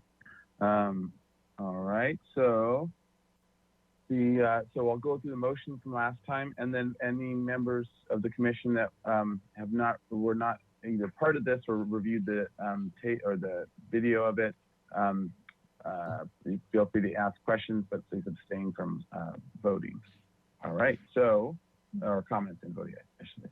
All right, so the motion was to accept the report with the following comments: correct the site location in figure 1, correct figures 6B and 6C as not part of the Presidio, identify the difference between Presidio and Park moving forward with the phase 2 report, add to former locations of adobe wall on figure 11 and page 25, and correct reconstructed to be reconstruction on page 6. And the motion was by House, seconded by Lendick. 000. I don't know if that's actually, that was probably a typo. Uli was absent, the motion carried. All right. And then for the project itself, it was to continue indefinitely to return with the phase 2 historic structures reports with the following comments. 1, the commission appreciates the efforts of the applicant to respond to their comments. The project has progressed nicely. 2, address the elevations as north, south, east, and west rather than A, B, and C. 3, identify and locate the historic resource on the plans of the rear of the property. 4, the architecture as proposed is sensitive to the surrounding neighborhood. 5, consider simplifying the architecture of the front garage structure and the proposed trash enclosure. 6, provide a streetscape perspective showing the adjacent buildings. 7, study alternative pavement and hardscape. The commission suggests gravel. The motion was by House, the second was by Dana. It was 4-0-4. Drury, Edmonds, Mahan, and Nemec were absent. Uli abstained. Those all abstained. Drury, Edmonds, Mahan, and Nemec abstained. Uli was absent. The motion carried. Okay, so with that, why don't you, for the portion of the project, for the project portion, why don't you take us through, especially talk about what has changed since last time, and then how all the different comments were addressed, or what your thoughts on them were. Please make sure to include that in all your presentations. All right, take it away. Just before you get going. Oh, yeah. Just for the record, I did review all the material. Okay, great. Thank you. All right. Anyone else want to chime in before we start? All right. Over to the Commissioner Jordan. Yes, I also reviewed all the minutes of the earlier meetings. Okay. Thank you. All right. So to the applicant, introduce yourselves and please present. Yeah, thank you, Chair Grumbine. I'm Christine Perrone with the Cornell Collective. I'm the architect for the project.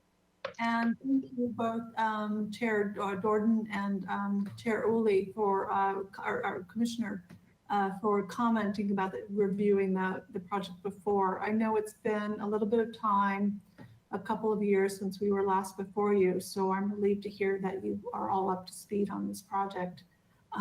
Sorry for the delay. You may not have heard, we did have this worldwide pandemic thing that happened. So, No, really? A pandemic? I hadn't heard. So, yeah, we want to, I'm going to just try to keep this short because trusting that you are all up to speed with the project, we were really close to, I think, getting to the point of having findings made for the project that allows us to move on to planning commission. And so I kind of want to focus just on the few changes and on some of the concerns of the neighbors. So if we could zoom in to the site plan, please. So as you can see here, the project is located kind of very interior to the site. We had an earlier design that had buildings located where it says this parking spaces and pedestrian path more to the north and closer to Canyon Perdido. Could you put your, so that had been like in our October 2018 design. And there was concerns from the trust that we were blocking some of their views out to the mountains as they talk about the origins of our community. So we moved this interior to the site, and that is kind of where we are now, and that's what the commission had reviewed last. So this is a very small footprint project. We're really happy that you can see Any Given Bay is really not a big project. It's a narrow bay that really kind of references some of the smaller footprints and scales of the smaller buildings around us, historical buildings around us. And if you zoom in tighter to the bottom right, please. One of the requests, and can you scroll up a little bit, please? One of the requests, I'm sorry, down. It depends on how you have your mouse, which is up and which is down. So one of the requests was that we identify the locations of the historical resources.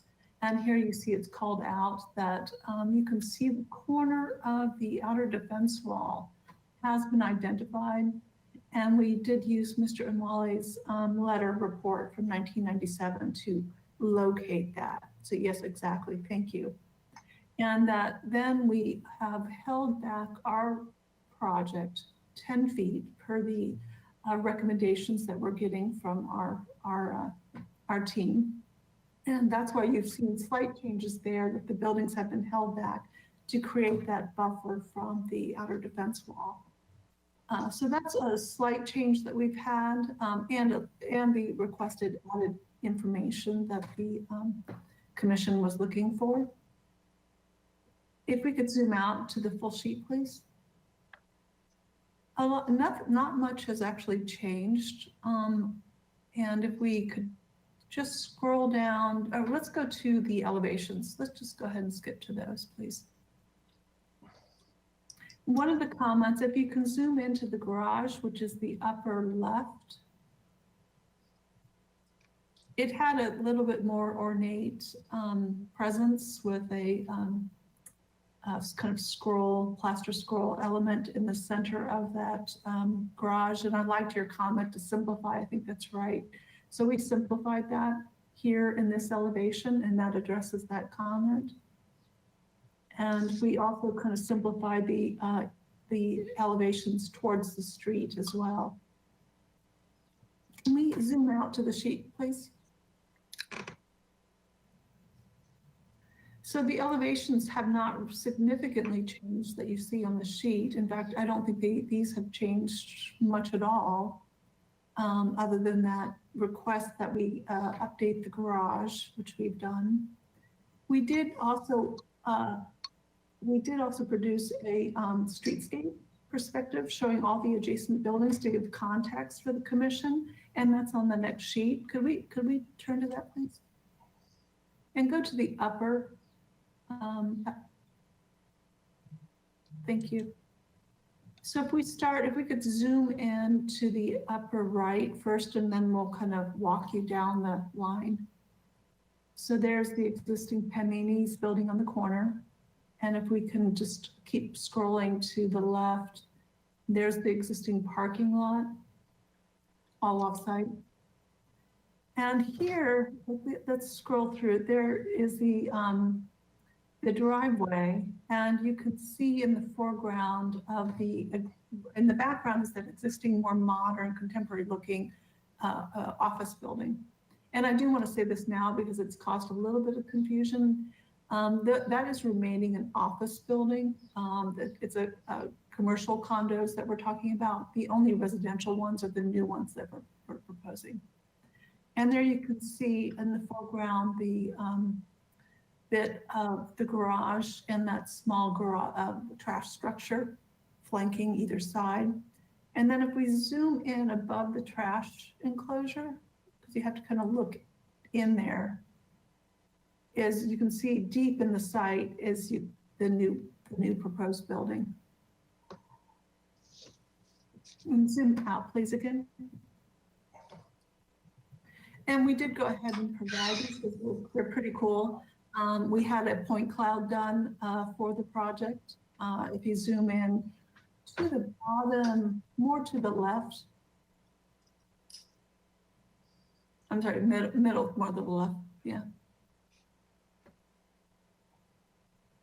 So this is, I know it brings back pointillism, but here it gives you, this is an actual survey, a point cloud survey, and we've dropped our model into it. I know it's a little hard to read, but it gives you a sense of really where we are in space. And this is surveyed accurate depiction. So this is what you see from the streetscape in this view. So if we could zoom back out again, please. I'm not going to spend too much time on those unless you have questions. I just think they're kind of pretty neat. We also did provided updated updated photographs for you. I don't think I'm going to go through those because we don't have a lot of time.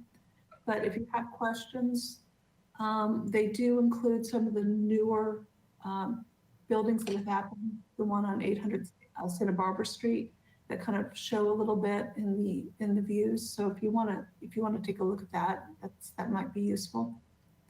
And we did include the older photo simulations that you've already reviewed. So I don't want to go through those and take your time, but they are available. And with that, I think I'm going to conclude, and we have about 5 minutes or so for Trish to ask what we're looking for and if Phil, our landscape architect's on board. Yeah, thanks, Christine. I think Phil is in the meeting, and the next sheet is the concept landscape plan that we'd like to walk you through before I conclude with my comments. Phil, are you there? Yes, I'm here. Okay. You can hear me all right? Mm-hmm. Yep. Good afternoon, Mr. Chair and Commissioners. Nice to see all of you again.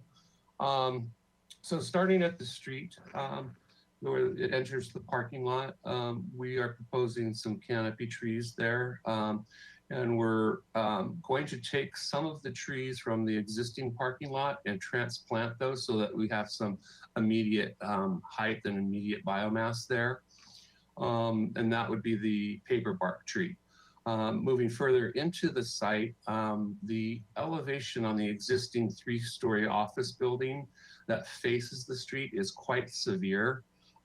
So we are proposing some tall palms, something like a Washingtonia, Mexican fan palm, and then some smaller palms like a queen palm as that elevation sort of steps down. If you want to go to the photos, I can tell you what I'm sort of talking about there. In any case, we are also proposing it would be the previous 2 pages, I think, or back 2 pages.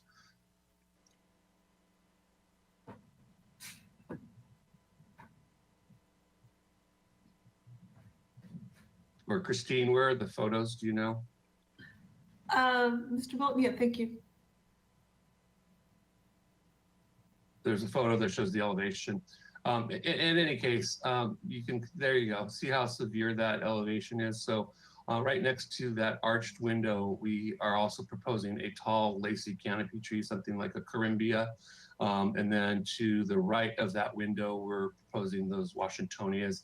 And then further right, we're doing some smaller palms, see as that elevation steps down. So that's going to help give it some relief. You also have to remember that there is a garage in front of this, but it gives that elevation a little bit more scale. Back to the landscape plan, please. All right, so going further into the site, we're proposing some canopy trees, something like a jacaranda or similar. We're also using some of the existing paper bark trees that are in the parking lot now. We're transplanting those throughout the site. So we'll have some immediate biomass, which I think is going to be very helpful. Now let's go around sort of to the south property line, sort of the private yards. We're proposing ground cover, shrubs, kind of a division of the spaces with some patios. I don't think we're proposing any fences right now, but that may change. Where the existing foundation is for the outer defense wall. We're being sensitive to that, and we're staying away with any hardscaping that is non-permeable. We do have some permeable flagstone there. There's also an existing giant bird of paradise that we are going to be, there's two of them, excuse me, that we're going to be leaving in place because we don't want to dig those up and disturb the outer defense wall foundation. So going around now up to the right-hand side, again, just more of those private spaces with some patios and some small canopy trees or medium canopy trees. Continuing on up that right-hand side, a little further. Adjacent to the existing three-story office building, we're going to create sort of a secret garden back there for tenants to use or for office workers to use. There's a really nice grove of existing callistemon or bottle brush there that we're playing off of. And again, just, you know, a water feature, kind of a nice little private garden there. But for use by all the tenants of the property. Paving wise, we are proposing some permeable pavers as most of the drive surface, and then cutting and weaving its way, threading its way through the site, and the drive surfaces are brick pathways. And if you want to scroll down to the lower left corner of the sheet, you can sort of see what we're proposing there. We did take one of the commissioners' comments about the paving materials, and we studied that, talked it over with the team, and thought about the constraints. And gravel, which was suggested, isn't really appropriate for the use of this property. So we're going to stick with some cobble type paving material. And then also you can see that hedge gate to the secret garden, the private garden, and you can also see some of those existing paper bark trees that are in the parking lot that we're going to try to relocate. Talk to a tree relocator or tree company that does relocation, and they said that it's got, you know, a 90 to 95% chance of survival.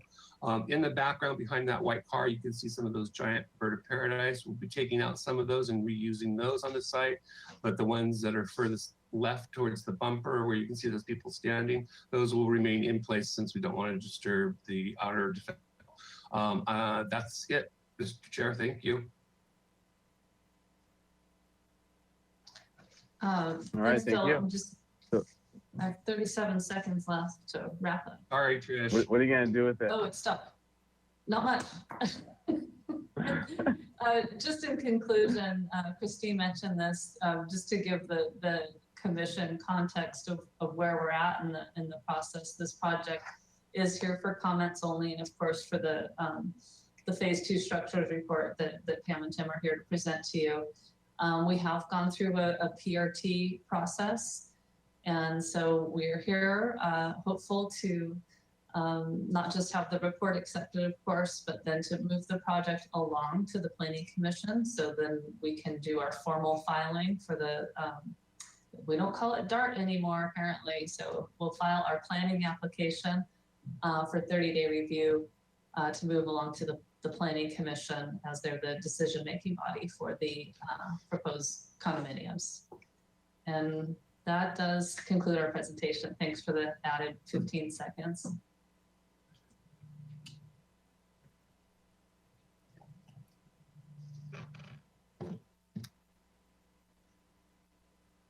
Are you muted, Oh, Mr. sorry, Grumman? sorry, I was on mute. I was making a comment about the UOS time meter that goes negative. Okay, so let's go to public comment now. Any member of the public wishing to comment on this item, please click on the hand with the green arrow icon and follow the instructions, and you'll have 2 minutes to speak.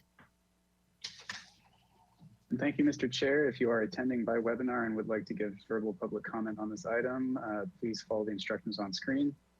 While we wait for additional hands to be raised, Ms. Rydell, did we receive any written correspondence regarding this item? Thank you, Mr. Hamilton. To the chair and the rest of the commission, we did receive written correspondence on this item, and it was distributed to the commission prior to this hearing. Thank you. Okay, thank you. And I do see 3 hands raised. So John Dorden, Ann Peterson, and Mary Louise Days. I will call on you in that order. And it looks like Michael Mwala as well.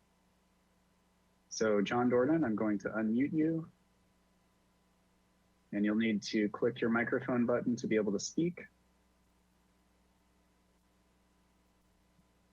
Thank you. Click your mic is live. Go ahead. Chair Grumbine, other commissioners, my name is John Dorden, and I am a member of the Board of Directors for the Santa Barbara Trust for Historic Preservation. I strongly support the letters from Ann Peterson and Mike Mwala, which detailed concerns about the archaeological remains, the size, bulk, and scale of the project, and the long-term preservation and protection of the historic resources. My own thought is this: why not enhance the future residents' enjoyment with the perpetual protection and focus highlighting the many historic resources nearby? It can be an integrated neighborhood of a modern residential community and an historic setting of ruins and restorations. Now, because of the existence of the city guidelines stated in Historic Element 2.8b, and because of the proximity to several historic resources, we at the Trust strongly encourage this commission, through your recommendations and suggestions, to help all the parties achieve a successful project that affords the city both its need for good residential housing and simultaneously preserve and protect the city's historic resources and culture from Chumash history onward. After all, this combination of appropriate architectural design and nearby enjoyable historic culture is what makes this a worthwhile place to live. Thank you. Okay, thank you. Thank you. All right, Ann Peterson, I'm going to call on you next. So Ann Peterson, you're unmuted. You may speak. Thank you, members of the Historic Landmarks Commission, for the opportunity to comment. I'm the Executive Director of the Santa Barbara Trust for Historic Preservation. We're the operator of El Presidio de Santa Barbara State Historic Park, to which this project is directly adjacent. A sensitive portion of the project falls within the boundary of the Santa Barbara Presidio Archaeological Site, which is listed on the National Register for Historic Places as a National Register District. As you know, foundations of the Presidio's outer defense wall are partially exposed above ground on this property. The 2 proposed units closest to the foundation lie only 10 feet from the resource. We are concerned that this is not a respectful buffer. The current plans show that the resource will be enclosed in private backyard areas. Although it is an above ground archaeological resource, the plans show the area potentially covered in pavers at ground level, and we're not sure how that would work. We continue to request that the architects present a plan for the preservation of the resource in perpetuity. The City of Santa Barbara's Historic Resources element states all development proposed within 250 feet of historic adobe structures, El Presidio de Santa Barbara State Historic Park, and other city landmarks may be subject to measures for additional protection. Such protection may include adjustments in the height, bulk, size, and setbacks. We request that the commission rigorously enforce this protection given this project's relationship to all of the resources listed in the Historic Resources element. We remain concerned that the proposed development towards the rear of the property will impact views from El Presidio State Historic Park and also present privacy concerns for our valued tenants at Anacapa School. At its October 31st, 2018 meeting, HLC requested that the applicant produce a 3D model of the site and the project's relationship to adjacent structures, and also produce story poles. We want to ensure that both of these steps take place before the project advances. Thank you. Yeah. Okay, thank you. And Mary Louise Days, you're up next. And I've unmuted you. Please go ahead. Thank you. I request that no action be taken today on the Phase 2 Historic Resources Report. I'm speaking as a private citizen. We need an improved report. The conclusions do not seem to recognize the absolute proximity of city landmarks and remnants of the oldest European settlement in Santa Barbara County the Presidio. We're not just talking here about reconstructed areas in the or the state park itself. We're talking about the actual Presidio ruins. The buffer section of the historic resources element of the general plan should be further addressed. This is a very large project. There may be only 7 residential units, but some portions of 3 stories, and is that really necessary? And of course, we hope you will address this parking system. It was disappointing for me to see in the historic structures report that the project at 800 Santa Barbara Street was used as an example, a precedent for development in this block. That again was a project that was too large, that did not fully recognize the historic properties near it. It's a shame to have precedents set which would adversely affect our existing historic resources. The Rochin Adobe is adjacent, and of course others are nearby. Thank you very much. Thank you. Okay, thank you. Okay, and the final commenter who has their hand raised is Michael Imwala. So Michael Imwala, I'm going to unmute you. Please go ahead. Members of the Historic Landmarks Commission, thank you for the opportunity to comment on the proposed development at 222 East Canna Perdido Street. I'm primarily concerned with the archaeological resources and the fact that the current phase 2 historic resources report does not mention the word Chumash in it at all. As Mary Lou pointed out, this is the oldest European structure in Santa Barbara. It was built by the Chumash. This is a Chumash site. That pile of rocks that our applicant so eloquently described was hauled there from Mission Canyon by Chumash. They were laid in a trench excavated by Chumash. They were mortared with mud mixed together by Chumash, brought from an aqueduct built by Chumash. These Chumash lived at the village of Shishtun. The chief of that village was Yananali. Yananali's son, Juan Bautista, is buried in the Presidio Chapel less than 300 feet away from this corner. Make no mistake about it, this is a Chumash site.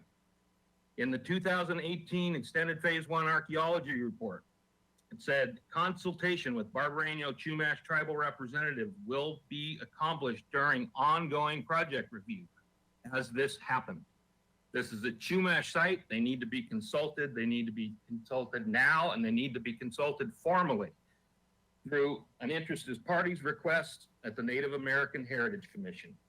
Please do not approve the concept design for 222 East Canna Perdido Street, and please do not approve the Phase 2 Historic Resources Report until adequate consultation with Barbareño Chumash and other interested parties has taken place. Thank you.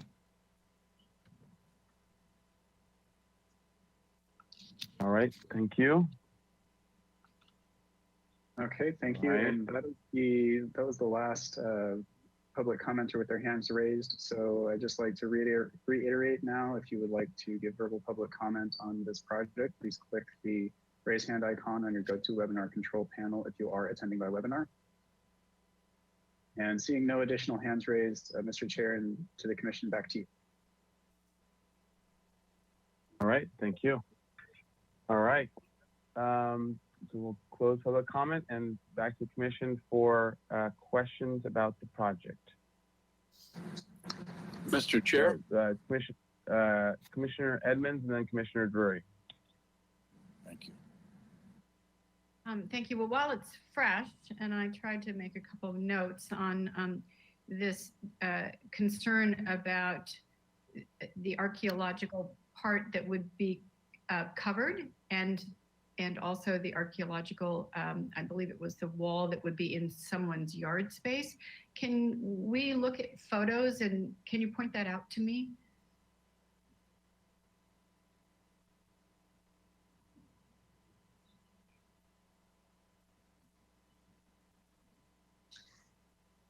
I wonder if this is best addressed with the historic report that Tim and Pam are going to present. They'll have photos that show that exactly that location. I know we have some photos of that corner that we could go to if that's helpful. Can we go back to our photos? Or is it better to just, I've not done it this way where we do the kind of in combination, the report. So I don't know if it's helpful to look at this. Yeah, if it's just looking at an image, I think it'll be fine. If we can find it in the report in terms of, if it's more of a visual help to point it out, then that's fine. If I understood correctly, there are two items. There's archaeological in ground and above ground. And are they at the same place or are they in two different places? Are they allowed to speak, Pam and Tim? Yeah, we'll open it up for as a question to the historians as well, so we can get some answers here. It's not specifically about the report, but it's about the actual artifact and wall. So I can speak as a layperson, that if we zoom into that bottom right corner, and I think this is what's being said. You see that corner, there are remnants of the stone foundations right there. Some of which above ground. Yeah, exactly. Yeah, and it's above ground.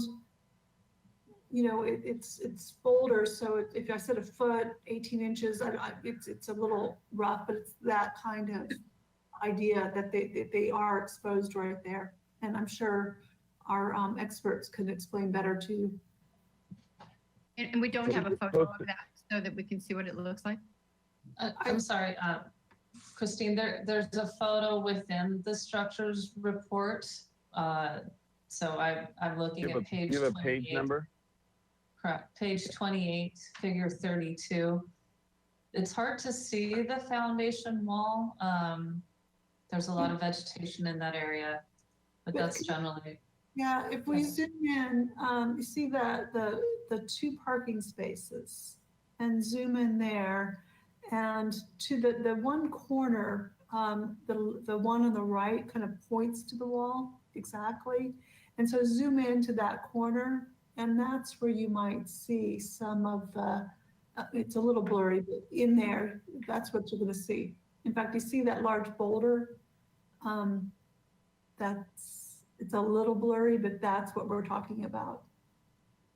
It's right at the base of the Bird of Paradise, I believe, on the left. Right there, perfect. Yes. Okay, and so if I understand, trying to put together between what you've presented and obviously the questions that have been asked. So do I understand that is going to be enclosed in somebody's yard space? That's correct. Okay. And all right. And then what is the part that is underground that's going to be covered by ground cover? And I believe that's so can we zoom in tighter there? Because I think this really helps, that photo in here, because if you can see the gray line work underneath, and you can see the corner of that parking space that we were just looking at right there, perfect. So there was a boulder that we saw that was a part of the foundation, but, and please, I'm the layperson here. If I'm incorrect, I hope I'll be corrected when we can look at the report. But then other aspects of this foundation wall are underground. They aren't unearthed. Okay, thank you. Okay. Commissioner Drury, were you next in line? Yes, for please. questions? If I just have some questions about some of the neighboring buildings. So from Canna Perdido looking at Panino, that Panino and that parking lot will remain, that's not part of the project. That's correct. Okay, and then you look straight back from Canna Perdido past Panino, and there's a galvanized roof, kind of like a work building. I think behind one of those historic structures on Santa Barbara Street. That's right. And that's going to, so let's see, And that's off-site as well. that's offsite as well? Mhm. Is that correct? Yes, I can show it to you in the site plan. I think it shows on the Yeah, survey. let's go in site plan. I think that'll be helpful. Or the aerial Google view or whatever. Yeah. So, I don't know, like, yeah, zoom in, the spot elevations. If you can zoom to the bottom left at unit 101 there. And zoom in a little tighter because you see it calls out 69.45 roof and scroll up or down, whichever way it is. Other way. Help. There you go. So you can almost see that outline and it says roof. So, and there's Well, the, I'm looking at a plan. Oh, yeah, I see that. Uh-huh. that's where that structure is, that, That one that's sort of recessed back behind Panino down the block? yeah, the one that has the sheet metal roof and the Yeah, corrugated. okay. All right. Thank you. Uh-huh. All right. Other questions?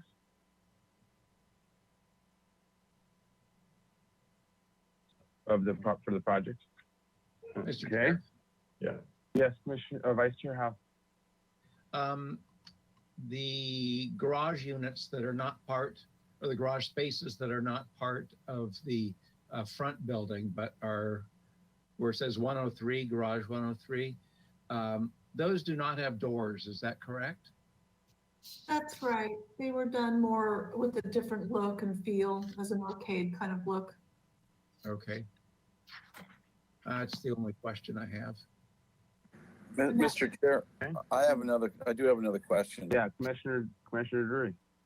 Yeah, so those garage doors on the outside perimeter wall surrounding the garage, there's these little, I don't know what you'd call them architecturally, sort of little eyebrows or something that are they're in line with the horizontal planking across the top third of the garage doors. Am I making it even?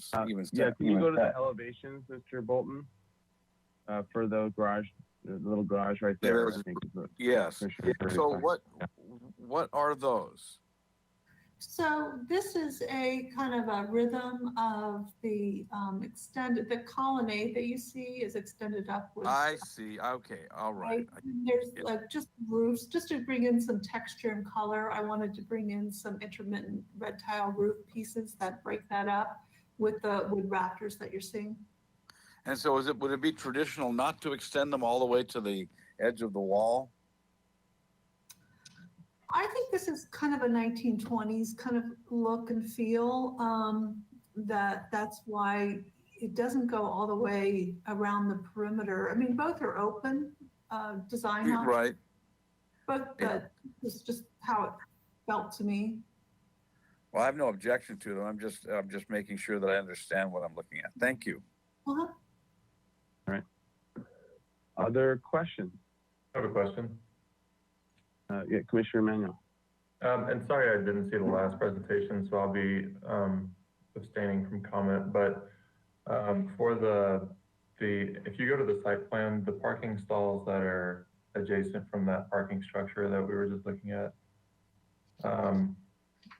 specifically the landscape between the pedestrian path and those parking stalls. I think you've probably got a perimeter landscaping requirement as those parking stalls hit the property line. And I know you've got some site constraints that make it a little bit tricky there. So I guess it's a two-part question of if you've kind of gone in depth with that, and then have you looked at any trees to put in that landscape strip just to ease the large amount of paving that's kind of right at the pedestrians as they come down the sidewalk there? Yeah, that's a great question. So it is, I think it's going to be kind of a vine wall edge against the parking lot. And you need to remember that the parking lot is about 5 feet higher than we are, more or less, and it's finished elevation. Obviously, it changes as we get to the street. So I think that's a really good point, and I'd have to look at the landscaping plan, and Phil may be able to address that more than me right now. But yeah, adding a tree there is a great idea in that strip. It's not insignificant. It's 2 or 3 feet wide. Is Phil still? Can you hear me, Mr. Chair? Mr. Chair? Oh, sorry, I was muted. Yes, sorry, who is this? This is Sudi. I can hear you. Oh, Um, yeah. We did look at that, Commissioner Manuel. We felt that it was a pretty narrow planter, and then we have a wall footing there as well. But we will certainly study this some more and take a look at adding some trees. If not a canopy tree, possibly maybe some palm trees that don't utilize or don't need a large root space. So we can certainly take a look at that. Okay, and one more question along kind of that same area. It's the largest area of the site that's got the, a single paving style.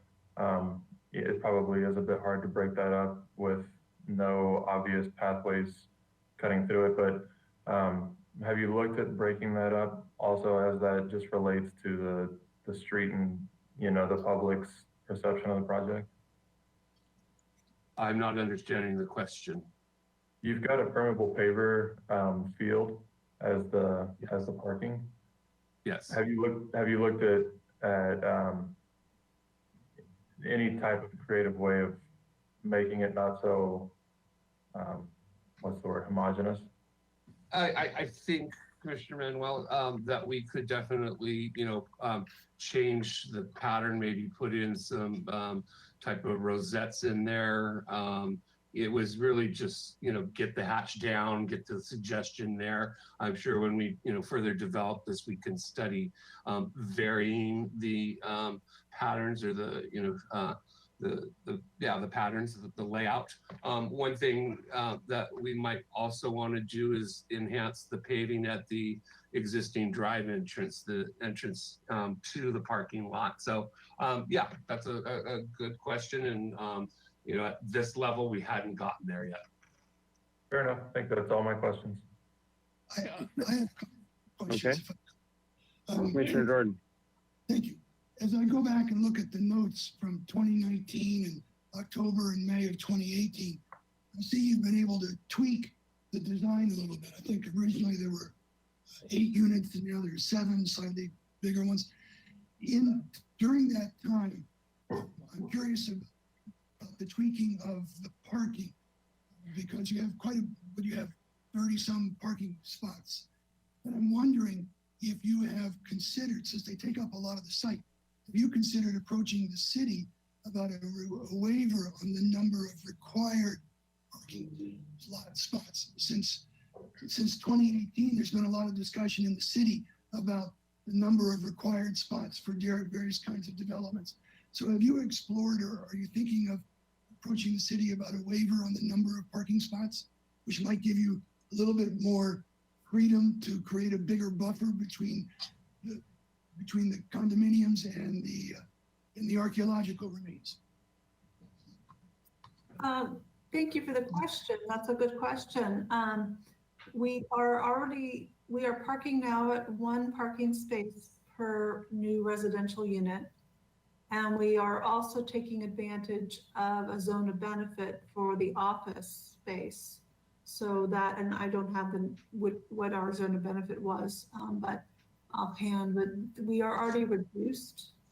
Now, our city transportation does require that we provide 25% of our parking spaces as surface when we do a puzzle lift.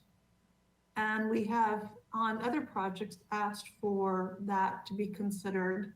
And I think I even asked it to be considered on this project of, is that really necessary? And that has been they've been pretty rigorous about that. They want to see that 20, and this is getting to the heart, I think, of your question. I think they've been pretty rigorous about still wanting to see 25% of the parking spaces on surface. And so I'm not sure, I'm totally open to that always, but having tried it on this project and a few others, I'm not sure how much opportunity is there. But I appreciate that question. Another question, when I go back and look at the minutes from 31st of October 2018, the commission requested some 3D modeling of the proposed projection, and it's related to allow this to study relationship to adjacent structures. Have we seen that? Have you been able to do any of that yet? We did, and in the interest of time and respecting everybody's involvement, I didn't go back to 2018. I kind of tried to state from our review at 2019. We did do some photo simulations. That's what was requested, and those were in that package. We did submit them again just in case, and I'm happy to review those if that's helpful. So the 3D modeling is in the form of photo simulations? Yes, exactly. And we added with this, although the only request with these current minutes was to provide a streetscape perspective showing the adjacent buildings. We also did add that, I know it's fuzzy, but I like that it's very, very accurate. These point cloud kind of studies that we've dropped the model into a surveyed 3D environment that you can, and you have to kind of zoom in to see it, but you can see how the building sits. And yeah, can you zoom in? And yeah, that's fine. But then, so there's the corner. And then if we can scroll to the left. And then here, we kind of called out with that red arrow. That's the new building. Okay. Yeah. So I'm hoping those are helpful for you. Yes, they are. Thank you. Great, thanks.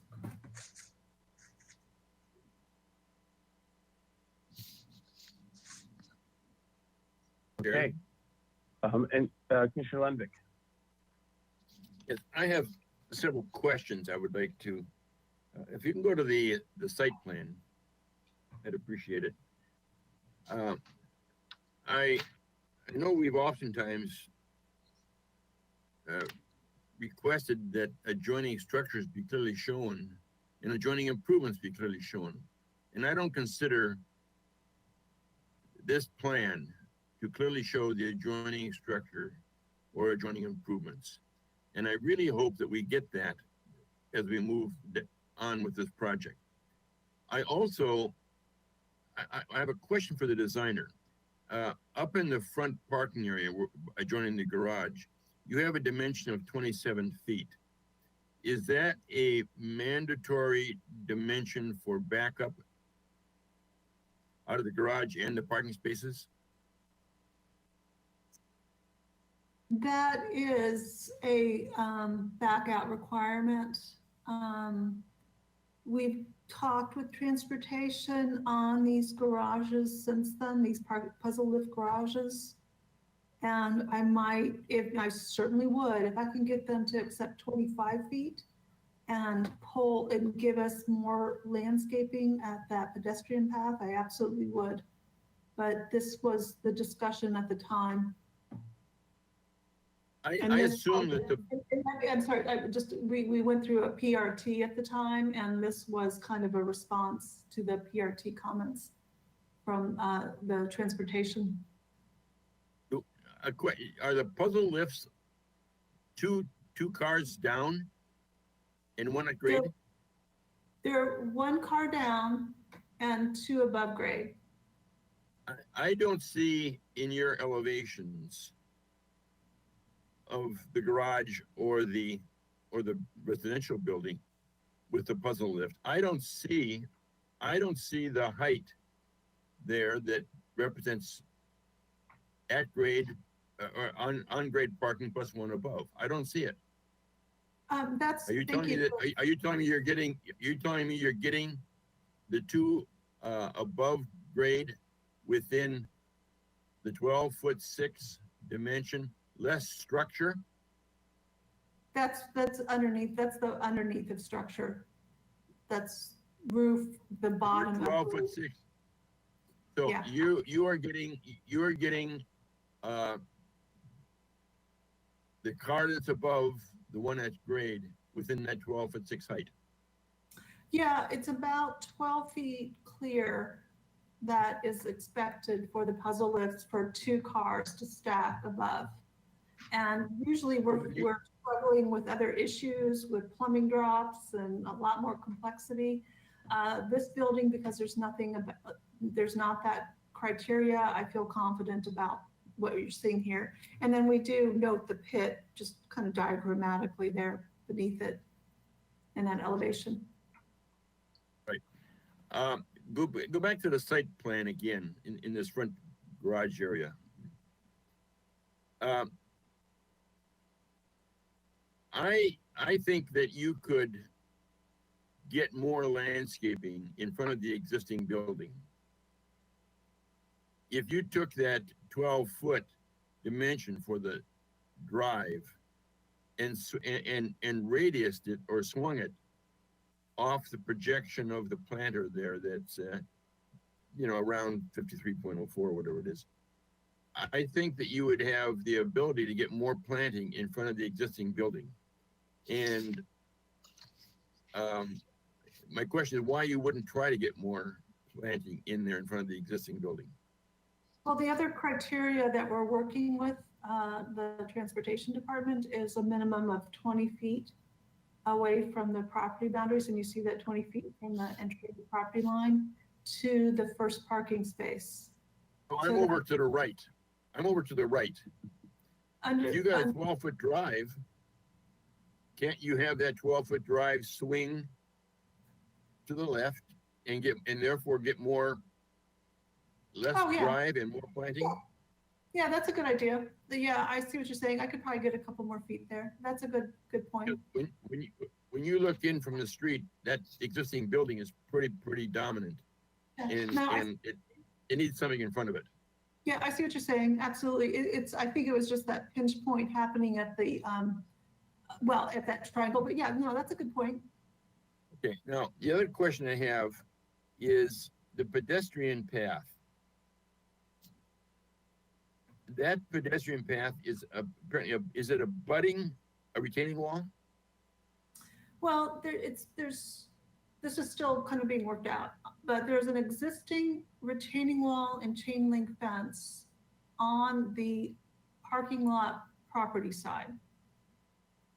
At this stage, I'm assuming that we have to retain on site. So you'll see there's like a white strip gap there at the property line where I'm assuming that we need to retain to protect it as well. And what I'd like to do is work with that parking lot and make that a beautiful one consistent wall, stone clad, something that's really lovely, and upgrade or do something about that chain link. But my question is, if I was to see you draw on this plan the adjoining parking lot, such that I could understand what's going on, and I can't now except for the photograph. What we're going to see is existing adjoining parking lot paving right up to that wall. Then you have a pedestrian path abutting that wall, and you've got parking lot with very little planting. I mean, what I see here is a continuous run of paving. Well, I think to me that parking lot is 5 feet higher than us, and it actually makes has it even worse. a significant. Well, we're not going to make it any taller, right? We're not making it taller. All we're doing, in fact, we're running about the same height into the site. So we'll make a more beautiful wall there. It has an existing well-landscaped edge of, it's vine-covered chain link along that edge that is there. And it is all actually kind of private at this point. We've walked into the site. I'm not saying that more landscaping on that edge wouldn't be a good thing. I agree. But I think that as is, it does work. Well, it works dimensionally, but it doesn't work visually. And I understand that the chairman wants me to move on. I understand that. But this area right here is the front door, not only to your property, but it's the front door as you walk along this sidewalk here in Cannon Perdido. And I don't think that the design that we see right now has solved and made it prettier. I don't think it's made it prettier. Well, I'll leave that. We've added a wooden gate. Don't interrupt. Don't interrupt. Don't interrupt. Yeah. Don't interrupt. Don't interrupt. I think this needs to be. This needs to be worked on when you come back. Go to the right on the site plan. Commissioner Lendick, we got to stick on questions right now. I don't want to go into I have a comments. question here. My question is, go down to this unit 115. Go down to the landscaping. When I look at this, I see all green there. When I look at the landscape plan, I see paving there outside of unit 115. And I need to know which it is. And my question is, which is it? You see those pavers there? That doesn't show up on the architectural plan. I need to know what is there that is encroaching on the location of the historic defense wall. Which is Mr. Chair, may I address that question? Yes, please, Mr. Suni. Philip Suding. We intentionally use pavers that are loose and open.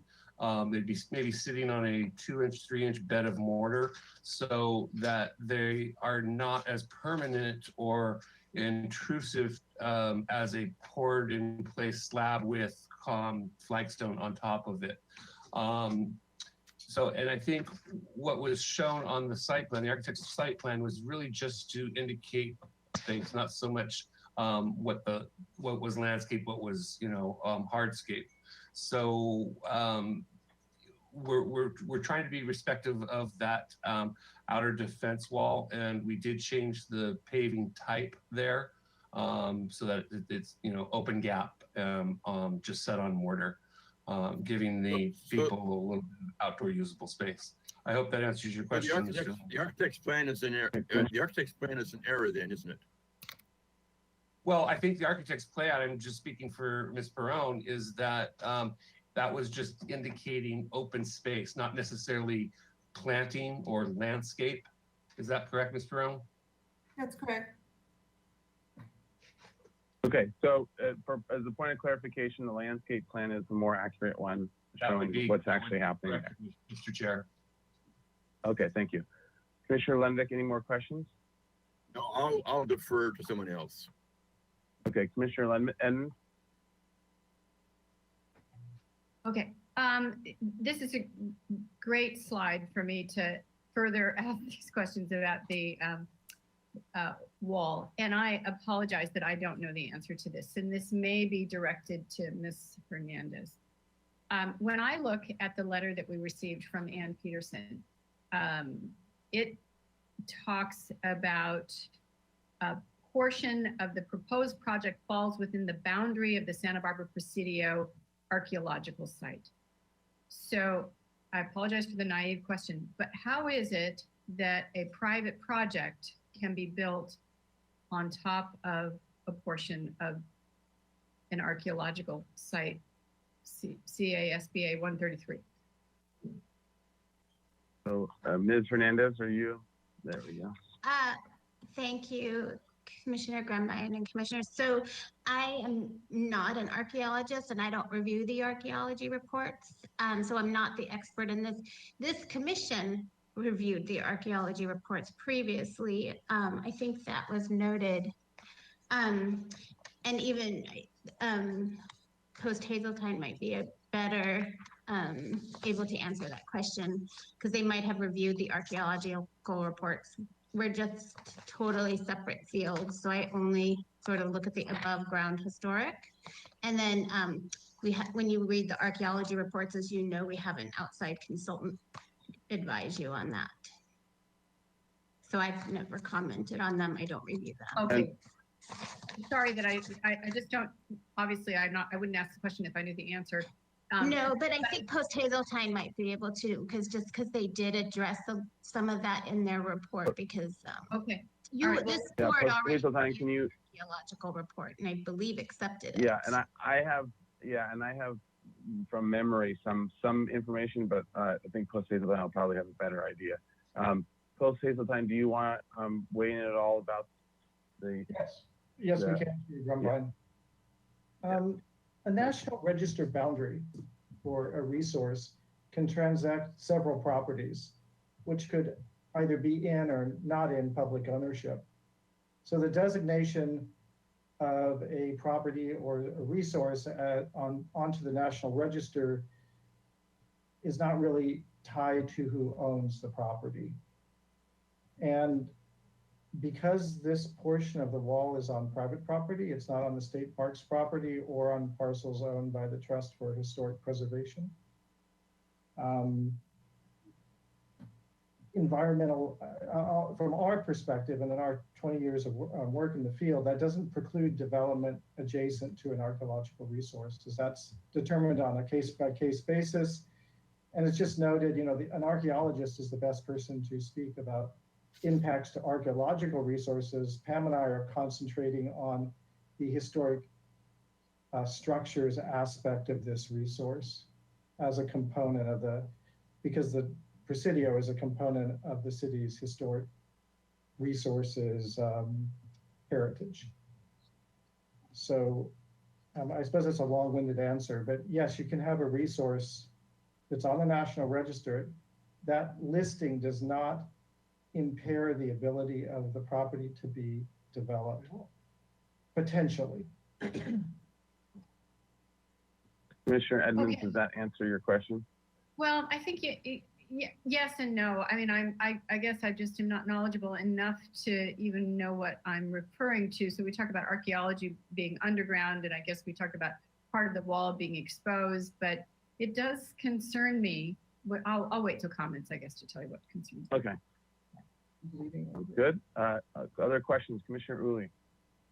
My question is, I believe, well, let me put it in the way of a question, and then I can talk more about it in a comment. You're not going to tell us you're going to do that.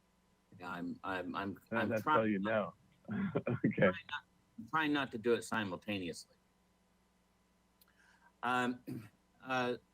Why is the boundary to the National Register Presidio not indicated on the site? If the entire site is within the boundary, there should be a note.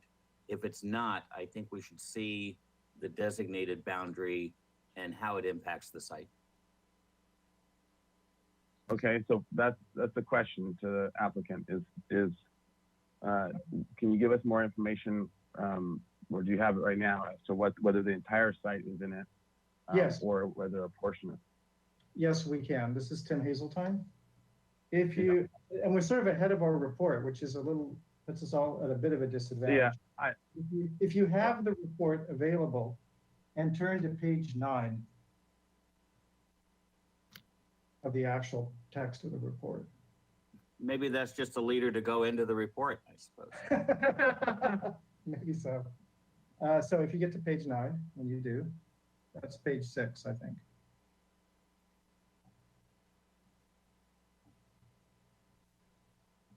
You can see there too, these are the footprint of the National Register boundary as delineated in 1972.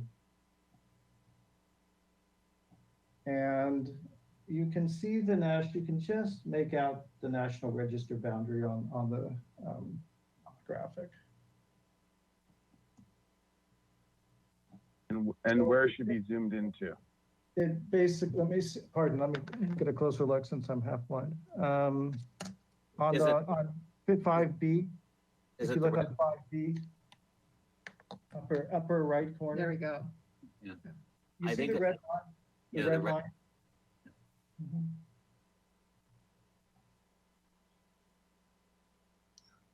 And one caution I would add is when the property was nominated in 1972, there was not as much information, not as much archaeology or research had been done. So the accuracy of this boundary in regards to post-1972 explorations is not something that we could address, as we're not archaeologists. But that's Gotcha. the defined boundary of the National Register form. It just has not been updated since 1972. Got it. So, and just as a, since we're ballparking things right now, where the number 23 is that right in terms of where the corner that we're talking about, and actually it pushes, the black line is the one to the left of it is actually the actual wall indication, and then the red is the actual perimeter of the zone. No. No. How can it be? Yes. Are you talking to me, Commissioner Drury? Or Oh, I guess I'm sorry. I didn't realize I was on. Oh dear. But no, Right. it's not. Yeah. We're talking a No, block. okay. We're talking, if I'm looking at it correctly, we're talking the next block up. No, No. there's the Roshin Adobe There's there. Adobe right there. See, just to the left. There's of the Adobe, yes. Okay, and then the project property is the one directly to the right of it, where the arrow is pointing down into. And then there's Where's, also the oh, wait a other- minute. Where is Cannon Perdido? It's on there, Right. where it says project parcel. Right at the top. Yeah, that's Can Perdido. And That's then Can. find Panino. God. Here's Oh, the part dear. of it is that Oh, Commissioner dear. Drury, part of it is that there's multiple parcels. Oh, there's that we're talking about here. okay. Thank you. So it's 23, 2, and 3. 23, gonna 2, and 3. I'm I'm okay. going to mute No, myself that's fine. again. Okay. All right. So we're to confirm this with everyone, with the applicant team. So we're talking about basically 23, 2, and 3 probably is the general sense of the property, the project.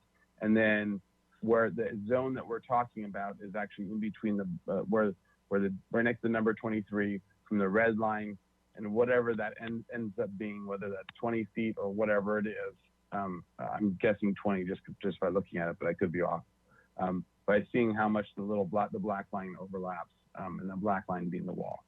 So that's why it's part of the site, isn't it? In this, is that correct? Correct. Mm-hmm. Okay. And the ARC report, which we accepted, a couple of years ago, probably had this more defined, because I remember there was also the question of the bastion and all those other things that were gotten into as additional questions and notes and about this corner. Correct. And when they did their test pits and yeah. Sorry, who was it that? Mr. Chair. Mr. Chair? Oh, Mr. Hamilton. Mr. Hamilton, and then Commissioner Drury. Thank you, Mr. Chair, and to the Commission. I just wanted to clarify that, yes, you have already accepted the Phase 1 archaeological report, first on October 31st, 2018, and then a revised report was accepted on May 13th, 2020. So I just wanted to clarify that for you, because that came up as a question. Thank you. All right. Okay. All right. So to continue on with any other commissioner questions. I have a hopefully question, that Mr. answers. Chair. Yes, Commissioner Drury. So maybe if Dr. Peterson or Mr. Imwali are still here, they were very clear about that they would like more than 10 feet. So what would be an appropriate minimum distance between the easterly edge or that corner in any case and the proposed development, if that's acceptable for that, to ask them that question off camera, kind of? Well, I guess to do that, we'd have to reopen public comment. Well, I think it's important to go there. Yeah. Okay. So let's if they are still here, we'll reopen public comment and see if they can get an answer out of it from Commissioner Drury. So we'll reopen public comment, if you would. Mr. Chair, I do recommend at this point that if we're going to reopen public comment, we go ahead and review the report. It's up to you, but I would recommend that as a course of action, then we can reopen public comment. Good point. Then we'll go to public comment after. That sounds good. Commissioner Drury, we'll get to that, and in case there's also any other questions that come up during the report. All right, because we're tabling things anyways. All right, any other questions for the design team, the project team specifically before we go into the report, because we will have questions to report as well. I had one question. So can we zoom in to, and this is fine to stay in the landscape plan, but can we zoom into that corner again, but not as much? We keep a bit of the commercial building on the screen. If you can zoom out a little bit and then, then scroll up if you could. Thank you, Mr. Olden. A little bit more. Okay, there we go. Okay, so my question to the design team is, is there a reason, or are there parameters that keep from taking the entire mass of the building footprint of all the right side of the structures here, the ones in the corner as well as the ones above them, and sliding the entire mass? I see a landscape, whatever, 5 feet of landscape or whatever on the other side. Is there any considerations like setbacks or other things that preclude taking that whole mass and sliding up towards the commercial building? And if so, how much space is it that it can slide, or is it maxed out in terms of its relationship to the commercial building? That's a great question. Thank you. If I remember right, we're at the tightest point there. I think it's about 11 feet. And so just off the top of my head, and talking about building code and allowable openings between two buildings on a site, I think we could move it up a foot, and arguably a little bit more, if that helps. But I don't think you're going to see just to give a kind of a context, I don't think we'd move it 5 feet. We would lose the landscaping. We would lose that relationship to the existing building, but there's probably a foot or two there that might be adjusted. Okay, thank you. Okay, any other questions for the design team before we go into the historic structures report? Okay, well, in that case, let's table this item, or this portion of the item, and let's go on to the portion B, historic structures report. Mr. Chair. Oh, Commissioner Early. Sorry. One final question on the site plan, if Mr. Bolton can go back. Yeah. The bold black line representing the property line jogs at that section that you were just talking about between unit whatever and the commercial building. Is that part of the parcel, the project site? Is that an easement? What is that? When you look at the assessor parcel map, that's a really funky little strip of land. What's going on there? Yeah, thanks. That's a great question. We're just doing a land grab there. We're just no, that's an alley. Trish, jump in, please, because I'm trying to write. But that was an alley that we have rights to there. That's right. There's an alley and an easement over in that area, and there's just, it's blocked. And I'm using my mouse to point to the future. On the top part of that alley easement area, it's chained off and blocked. So there's no access from the adjoining parcel there. And is this funky strip of land that I think looks roughly like a T when you look at the assessor parcel map, is it owned by the city? What's the ownership, and why is there an easement, and what's going on with it? Or is that too big of a question for? Can you see the expression on my face? I'm trying to refresh my memory. It's been a while. I believe it's a public alley that's no longer. I believe the city owns it in fee. And as Trish mentioned, it was done to the benefit of this parcel, but since it's no longer needed. I know we've had conversations with the city, and I know it was covered in our PRT letter, the understanding that we would use this for landscaping and outdoor space. So it has been reviewed by the city's departments for that. Public Works. So there's a wink there that it's okay if you landscape our property, but all right, thanks. All right. Okay, so now let's go into the historic structures report, portion B now. So, post Hazeltine, if you would, I wouldn't mind going through a summary of your report and maybe hitting on any key points that you want to bring up. All right. Chair Grumbine, commission members and staff, I would like to make a brief presentation. Post Hazeltine has determined that the proposed project meets the Secretary of Interior standards for the following reasons. The project avoids direct physical impacts to the historic defense wall foundation.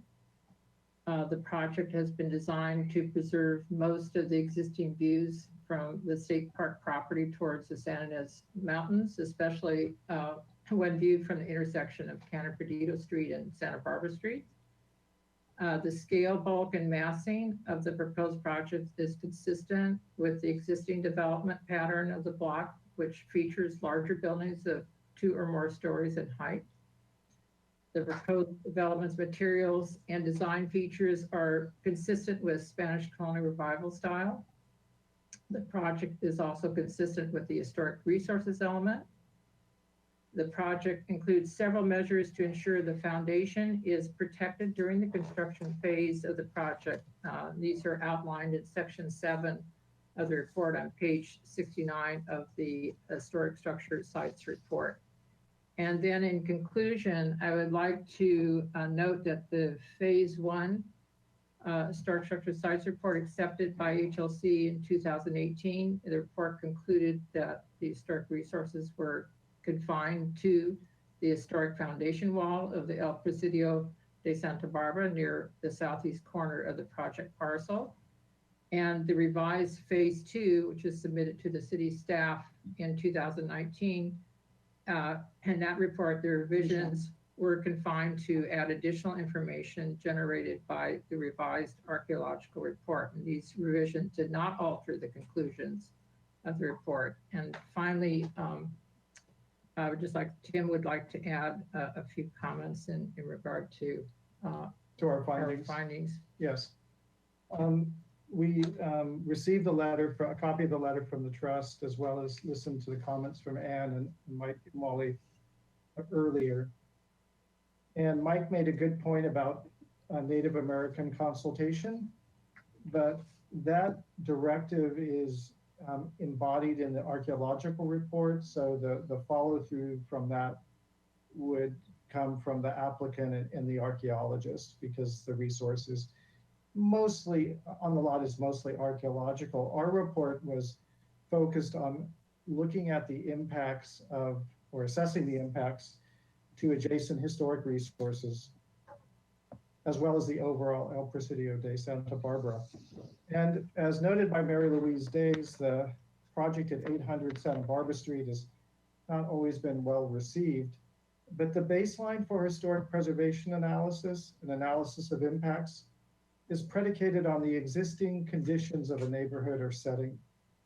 And so while it would be ideal to think back to what the property might have looked like 100 years ago or 50 years ago, the criteria that we used in assessing impacts takes into account the existing conditions.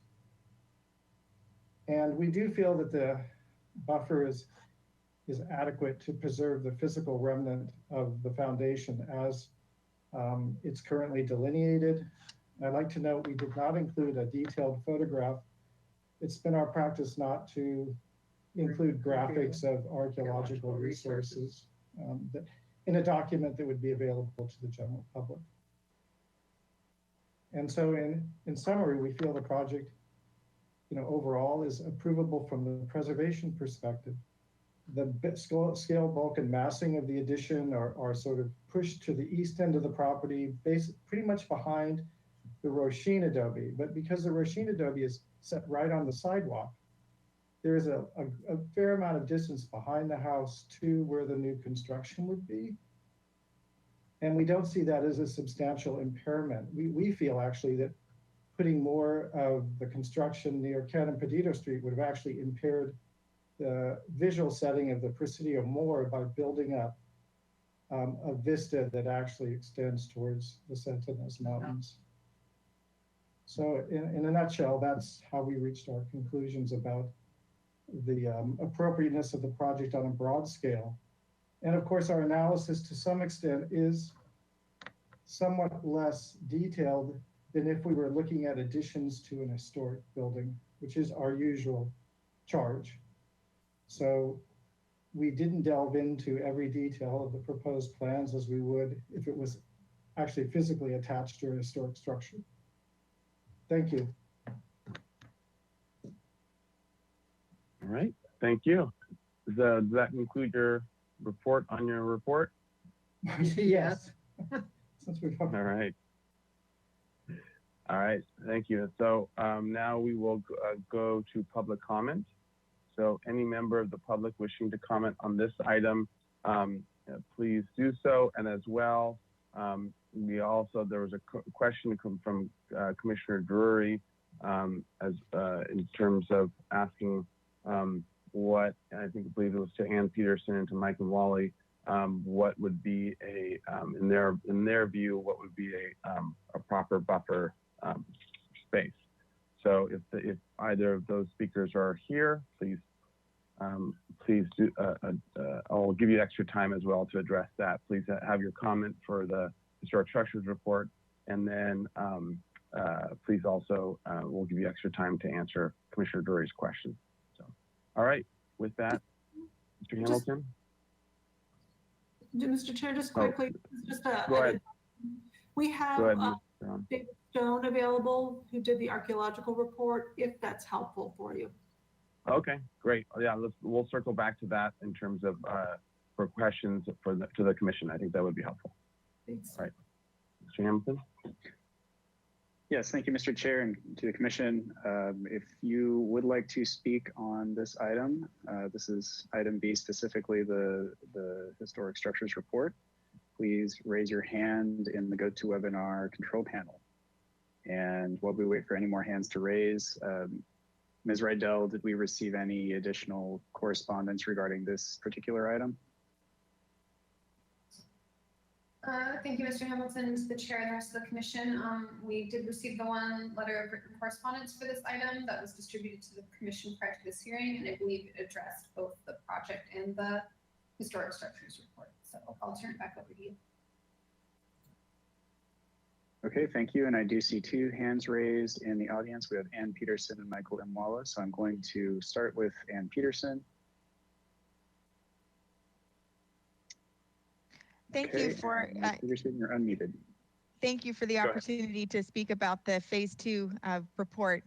I'm flattered that Mr. Drury called on me for answers about how far away to move the project. I don't have all the answers, but I will repeat some of our previous comment on that. But first, I wanted to request that some kind of adequate documentation of the archaeological resource be included in the phase 2 report. If the commissioners cannot identify the resource or even see it or visualize it in the report, I would consider that a weakness. I understand the sensitivities around identifying archaeological remains because it could draw unwanted attention to them. But I think the fact that it's unknown and cannot be identified even in the report is a problem that's going to be ongoing with the residents of these properties who are going to have this resource in their backyard. And although the first owners may be aware and have been told that this is a resource that needs to be protected, we think generationally in the future, how if this is in someone's yard and is not identified properly on the report, how are they going to know to not dig it up to put a new planter or disturb it for any reason at all? And so that's kind of the basis of our comments. Section 7 of the report, which outlines the protection measures for the archaeological remains, only again refers to measures designed to protect the resource during construction, which is such a brief moment in time where the resource is very vulnerable. But afterwards, it's again going to be part of a private fenced yard that could have multiple homeowners over the years. And we would like to see some kind of plan regarding the ongoing care and protection of that resource included in the phase 2 report before it's approved. In terms of an adequate buffer, I don't have a specific footage for you. I know that the architects are sort of winching in all the project elements based on a whole series of regulations that are not in my area of expertise. But since the beginning of the project, we've accepted the idea that the property will be developed, but we hoped that the bulk of the infrastructure and the residential use of the property would be as far away from the resource as possible. And it seems like in subsequent iterations, it's been all sort of bulked up, right backed up against the resource. I appreciate the ideas about sort of, can we slide it in different directions to move it away? Maybe that's the best that we can do at this point. But I'm hoping that HLC, as our design review board, can offer solutions that will move the resource away from this sort of private yard area, but also not wall it in so that it becomes, winched between two property boundaries and also lost and forgotten, that it's sort of honored and considered differently than the residential use of the property. Thank you very much. All right, thank you. And Mr. Hamilton? Hey. Yes, thank you, Mr. Chair. And Michael Imwala, I'm going to call on you next. So you're unmuted. Please go ahead. Thanks. I would just like to reiterate it with respect to Commissioner Drury's question about a respectful buffer. You might ask the Chumash, and you might ask them now. They built the wall that we're trying to protect. I will reiterate it again. I know Tim said that Chumash consultation is covered in the extended phase 1 archaeological report. That's true. But if you read it, it only consults the Chumash if artifacts are deemed necessary to consult the Chumash by the archaeologist and or by the coroner that identifies a body. They do not require any consultation, yet the document says there will be ongoing Chumash consultation during project review. That's now. If you want to know what a respectful buffer is, you might start by respecting the people who built the site and ask them. Thank you.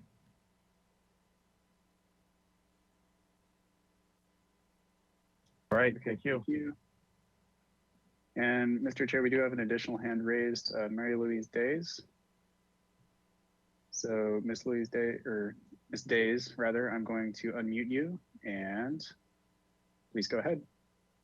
Thank you. I'm thinking about Ms. Edmonds' question about the National Register boundary and National Register district. Perhaps Mr. Imwala could help explain some of those technicalities to the commission, since the others present have not really addressed that question about the surroundings of large-scale National Register properties. Thank you. All right, thank you.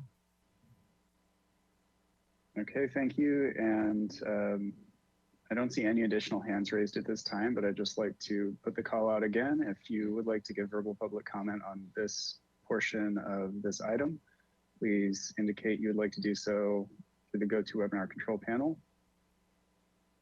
And I don't see any additional hands raised at this time. So Mr. Chair and Commissioners. And actually, just as a point of order, I have a feeling that other commissioners might ask this as well, because we're getting into this and because we have Mr. Stone as well that we're going to be discussing. If we could, if I could ask actually Mr. Imwala, if he can come back on, and I do want some more info on the definitions, which we can then discuss with Mr. Stone as well. But I think that that's going to be asked for anyway, so I don't want to keep going back to public comment. So if we can have Mr. Imwali, if you could raise your hand and we can get you back on and have a little question about that to help flesh this out before we go. Mr. Chair, if you'd like, I can unmute Mr. Imwali now. Yes, please do. Thank you. And go ahead, Mr. Is there a question? Yeah, so the question was in terms of clarifying the boundary that we were just looking at in the historic structures report in terms of the archaeological boundary and how it maybe has adjusted or changed or whatever over time and what it means and yeah, exactly that portion that we were trying to figure out. I think that the black representation is fairly accurate right there. It was based on over a decade worth of probing archaeological work to identify the boundary in the neighborhood. And you can see that the black corner in the extreme southeast just barely overlaps the project parcel, which, as we know, it does. So that red line is a buffer or a boundary around the outside of the site, and you can see it varies from parcel to parcel to parcel. You'd have to go in and read the legal description of what that exact dimension is. But the fact of the matter is, the extended phase 1 archaeological report did not find any significant remains outside of that wall. So in other words, that area that's between the red line and the black line, it was tested during the extended phase 1 archaeology work, and there was not a lot found out there except scattered trash and roof tiles. Roof tiles, by the way, were made by Chumash.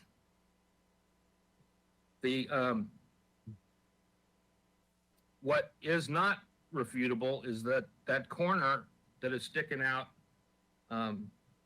onto the project parcel is there, and it is standing, and it's not just an archaeological resource, it's a structure. And it's a structure that was built by the Chumash. So, okay. Okay, great. Thank you very much. That's helpful. I just figured that we end up asking that question anyways of you and then being able to discuss it with Mr. Stone. Okay, thank you. All right, so with that, I'll close public comment and back to the commission for questions. And also with Mr. Stone as well, and being able to, and I know at least, whatever half the commission that wasn't here at that time, and so wouldn't have had the benefit of reading the archaeological report as well, and then those who did, obviously it's a while back, so it's hard to remember everything, so it's great that we have Mr. Stone here. We can ask him additional questions as we need for that. So who wants to start with questions about the historic structures report and or archaeological report? Mr. Chair. I have a question, Mr. Chair. But we'll go Vice Chair House and then Commissioner Lenvik. Hi, my first question is about the bastion. If I recall correctly, it showed on some plans, but there's no evidence it was ever built. Is that a correct recollection? I believe I remember that's true, but Mr. Stone is here, so let's get him on to give us a bastion summary. Yeah. Or the Phantom Bastion summary. Huh.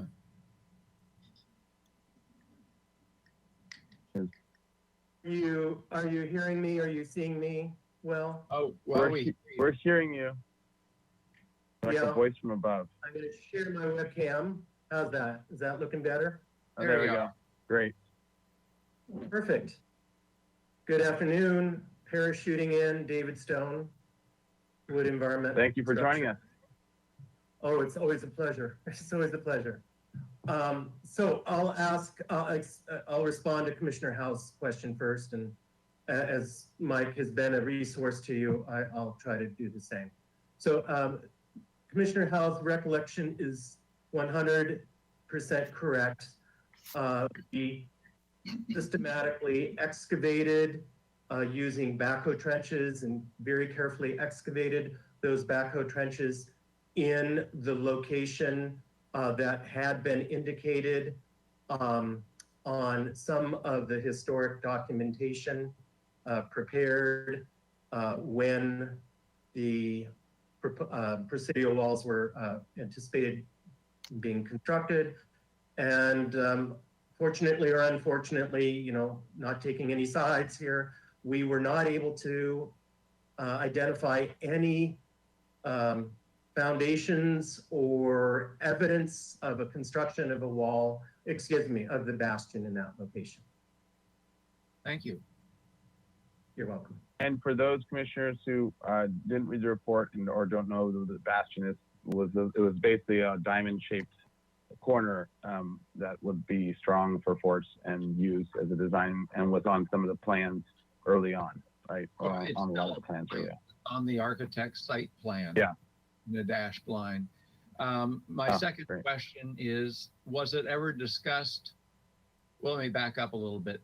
In the historic sites and structures report, it mentions temporary signage and you know, et cetera, about protecting the resource during construction.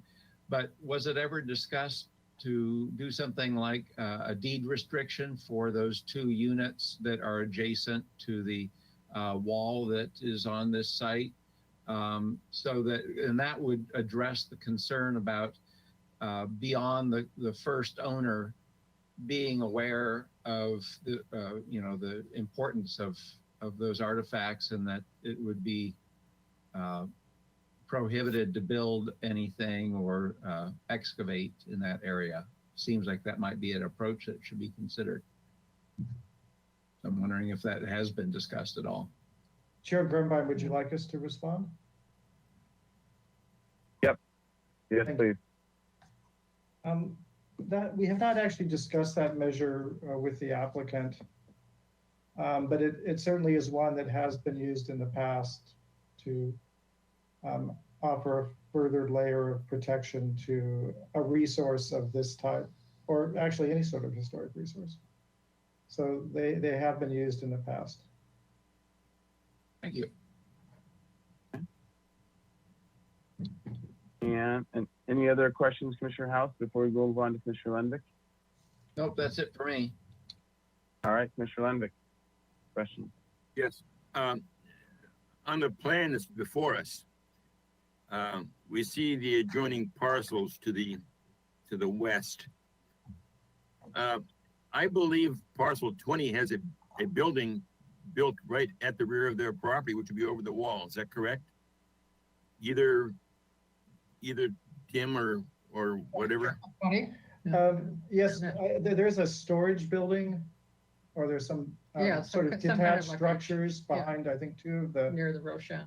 near 2 of those lots, or at least one of them. Those lots are owned. Pardon? Yeah, they're it's possible that the foundation wall in that area may or may not be there, right? Well, I defer to the archaeologists for detail, but yes, I mean, in an archaeological context, parts of a resource can have disappeared because of construction grading. And in fact, the project parcel itself was, and I think Mr. Stone would attest to this, was substantially graded in the areas when the existing building designed by, I think Don Sharp was built, late 70s. And so that tends to peel off a layer of the original soil. But I mean, David could speak to that more authoritatively. That would be the case in parcels 1 and 2 as well, wouldn't it? Where there is a parking lot now that probably was peeled off. Could be. But I would defer to Mike Imwally, or as he is the archaeologist for the Presidio, and that is one of their properties. So Mr. Stone, do you have any information on that question? Commissioner Grunbein and members of the commission, I would defer to Mike's expertise on an understanding of the Presidio's land uses in the past, and he may have a much, well, if he has perspective, it's a much better one than I can provide you. Okay. Commissioner Lendick, is that something that you want asked? I think that answers my question. I guess maybe on the report, page 8, go back to page 8,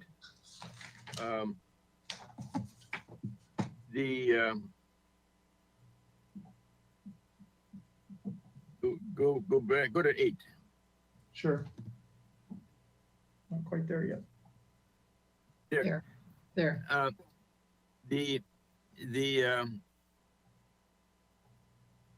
I guess it's the lot, you can blow it up a little bit.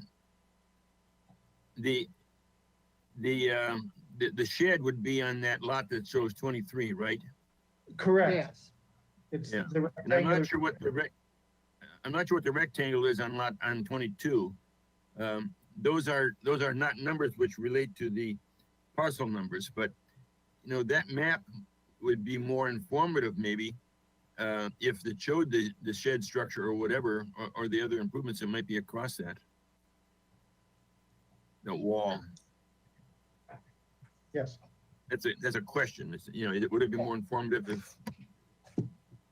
Yes, to answer the question, that is, I believe, a metal sided shed on one of the state park properties.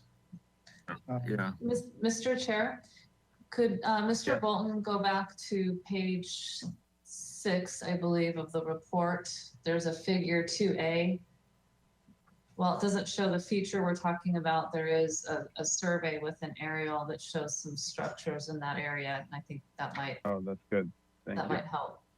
Yeah. Mr. Bolton, Okay. If you can zoom in on the bottom. There we go. Thank you. Yeah, so the wall isn't showing there, or the assumed defense wall You is can not see- showing there, but Correct. But you can see the painted version in the parking lot that's off to the left, the bottom left, and you can kind of visually continue that line. So at least there's an approximation.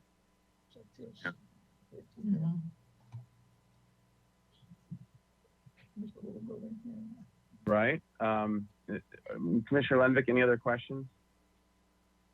when looking at this, and I see the words written exposed rocks on property line, and exposed rocks 1.7 foot over property line, are those rocks assumed to be the archaeological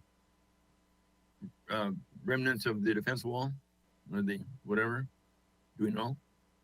That's our understanding. I mean, generally, that's the location. Yeah, that's what Looks our. like a very assumption, yeah. I'd like Once to- again, I defer to the archaeologist, since we're. Mr. Stone, did you have, You see, let me make one final statement here. The information that is here regarding adjoining structures and improvements on the adjoining property is valuable information, and I don't know why the architect did not put that kind of information on their own plan, which would make it much more clear for us to understand what's happening and what the impacts of, on their property and the adjoining property are. And I think when they come back, this information should be on their site plan. Thank you. okay. A question to Mr. Stone. Can you answer about the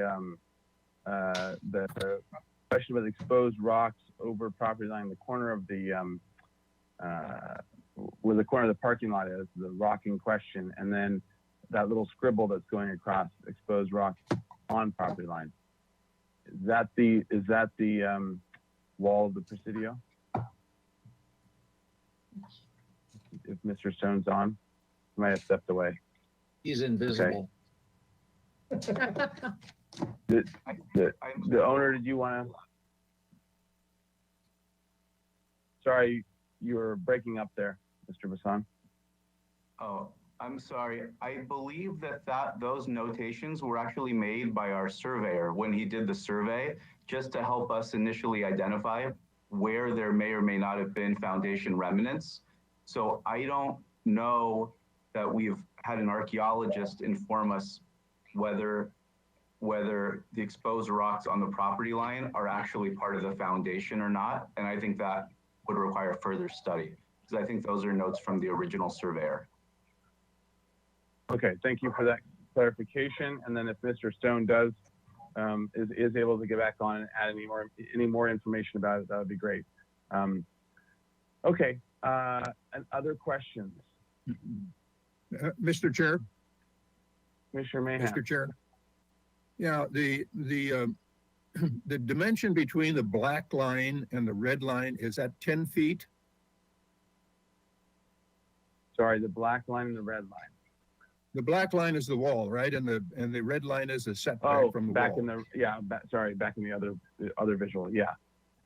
No, I don't think we know what dimension that is. I was guessing in the more closer to the 20-foot range, but that was just ballparking it from seeing a 40-foot line next to it, one of the other parcels, and thinking it half of it. But as well as Mr. Wally had mentioned, that was the thought to be zone, and then that in the archaeological report with Mr. Stone, if you could jump in on that as well, that was why you were testing, and that in the Bastion drawing were the reasons why you tested all around this area to try to find something, to see if there's any other evidence of anything. Is that correct? Commissioner Grumbine, yes, that is correct. So using the APN numbers that you see there, the 23 in the southwestern corner, the idea would be the guardhouse, the guard tower, the Bastion would be just adjacent and to the 23, but extending out from the corner to the southeast. So that's where we have focused at least some of our trenches to evaluate that potential. So I think that's what Mike was saying. With exactly like you said, that red line was drawn projecting that there could very well be resources associated with the Presidio, such as the Bastion, within that area. I actually think, and that might be, Commissioner Grumbine, closer to 10 feet rather than 10 feet? Okay. 10 feet? Did you say 10? Yeah. Christine, what do you think, just, based on your understanding of the dimensions of the project site? But this red line does not, before there were questions about what should be the appropriate setback from the black line. Is there a statute? I mean, this is just an archaeological line that you've drawn but it's not really a setback line, is it? No, I think my understanding, Commissioner Drury, is that the red line had been indicated in the past as a projected extent or potential extent of the Presidio foundation. That's why we looked in that southwest corner adjacent to the 23 for evidence of the Bastion, and that was not identified. My question really may not be to Mr. Stone, it may be to the post-Hazeltine. Is there a statutory setback from a resource? This black line represents the resource of the wall. Is there a statutory setback that where new architecture should not be built? No. Did I hear no? No, it's determined on a case-by-case basis. I mean, does the Secretary of the Interior has never established a statutory setback from a history. Not for, that applies to every resource or every designated property. No. There's no set rule. Who would do that? Who would make that decision if that decision has to be made? It's made by the lead agency, which would be the city of Santa Barbara or its commissions. I think we're saying. In other words, you're looking at them. Okay. That's an answer to my question. Yeah. So we have authority to set that boundary. Thank you very much. You're welcome. All right. Thank you, Commissioner Mahan. Commissioner Edmonds. Well, we have Mr. Stone. Can we go back to the previous drawing we were looking at with the little lines?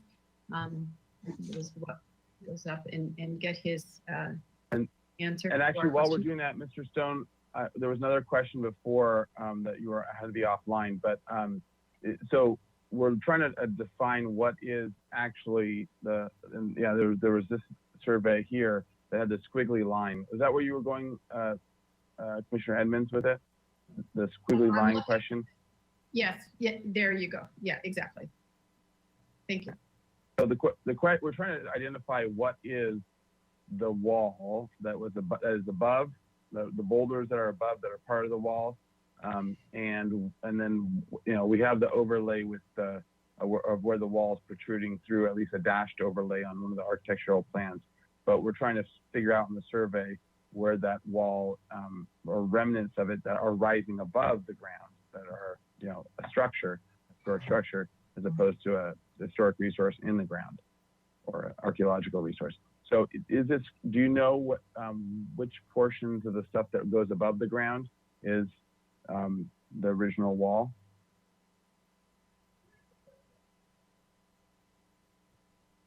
And I'm sorry, Oh, I'm you're muted. muted, I'm I sorry. see. Yeah, I was just trying to be discreet here and not get in your way. I certainly know very clearly what was exposed and what is visible today. I'm not quite sure what we're looking at right now, if that clearly identifies the wall. And because we're all sharing it together, I want to make sure we're absolutely clear. The exposed wall is definitely in that vicinity of, as you said, Commissioner Edmonds, this squiggly, but I'm the squiggly lines. I wasn't responsible for that depiction, and I'm a little reluctant to just say that's it, although it does seem Okay, gotcha. that it's in that vicinity. Christine, might I defer to Christine to help out if she Sure, was? if we can get The squiggly line is a contour line. The squiggly line is a contour line. It's not. It's no built structure. no. There's a little. If you look at the right there, Yes. right there, there's a black, very squiggly, like very tight scribble, and it says Yes, and that's It's a fence. That's not a contour. The contour So is around that. Yeah. So Mr. Commissioner Lendick, it says exposed rocks on property line is what the arrow is pointing to, and then it says exposed rocks So it over does. property. I'm sorry, I So- did not pick up on that at all.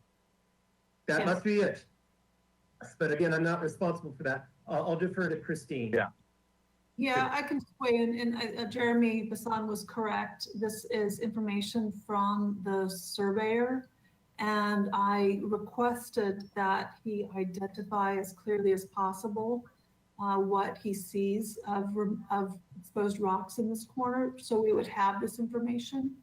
He did he did it as a squiggly line because it is, as you saw from that photo, it's hard to see. And so most of it's covered. There's a few parts, if you really dig into the vine covered fence and bushes, you can see. And that's why you're seeing kind of a squiggly line from him. This was a request that I made to try to identify this so that we would have this information that we're talking about right now. Okay, thank you. Okay, does that answer your question, Commissioner Edmonds? Okay, thank you. All right, any other questions about the historic structures report?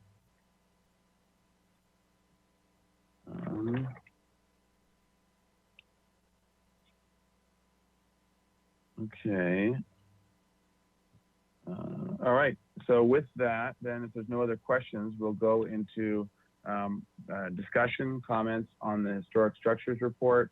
And let's start there, and then we can go back to the part A. And if we need to put something on hold, we can shift back and forth. This is not an easy project, so we'll try to be flexible with how we handle it and address the different discussion points. So, all right, with that, Commissioner Uli. I just figured I would lead off the comment part by offering some comments. Okay, sounds good. Let's do it. Just as a matter of context, I wonder if we can go to the site plan. This one is fine if you just want to zoom out, Mr. Bolt, so that we can see the whole site. Just as a matter of having a comprehensive graphic on the screen for no other reason. I agree in general with the historic structures report.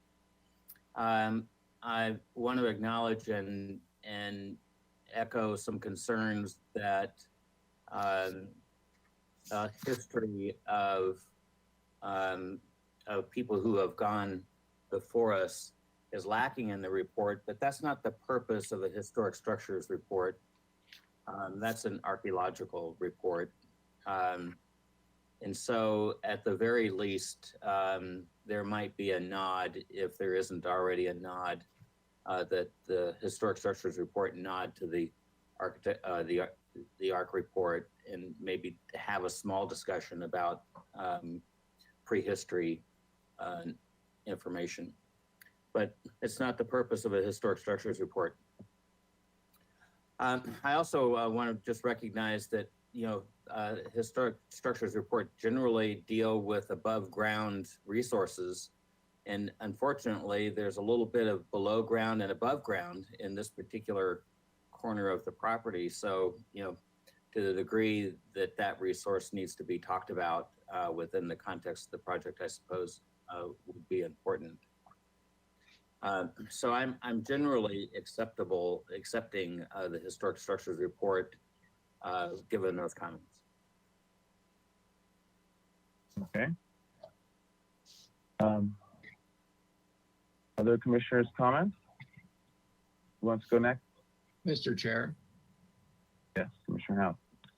I would agree with Or Vice that. Chair House.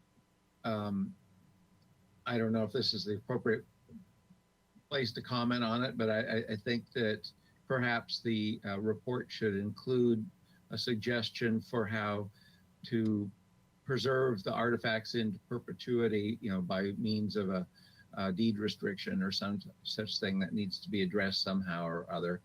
And also regarding the bastion, this isn't specific to the report, but I think that the architectural plan should not show the bastion, since it's just conjecture as to whether or not it existed, and the evidence that we have so far is that it does not. So it's just confusing. Okay. And I do want to make one point of clarity on make a point, and Ms. Hernandez as well, feel free to chime in, or anyone else, in terms of clarifying it more. So in terms of historic structures reports, their goal is to apply the standards, Secretary of Interior standards, as well as the city, et cetera, and evaluate a design based on that.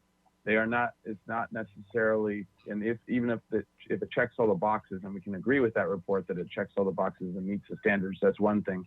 But then as well, it doesn't mean necessarily that we can't have a way in which that the project improves, and in our minds at least, is even better, or meets it a different way. And still would then, the report would have to be revised to the new project or to the final project.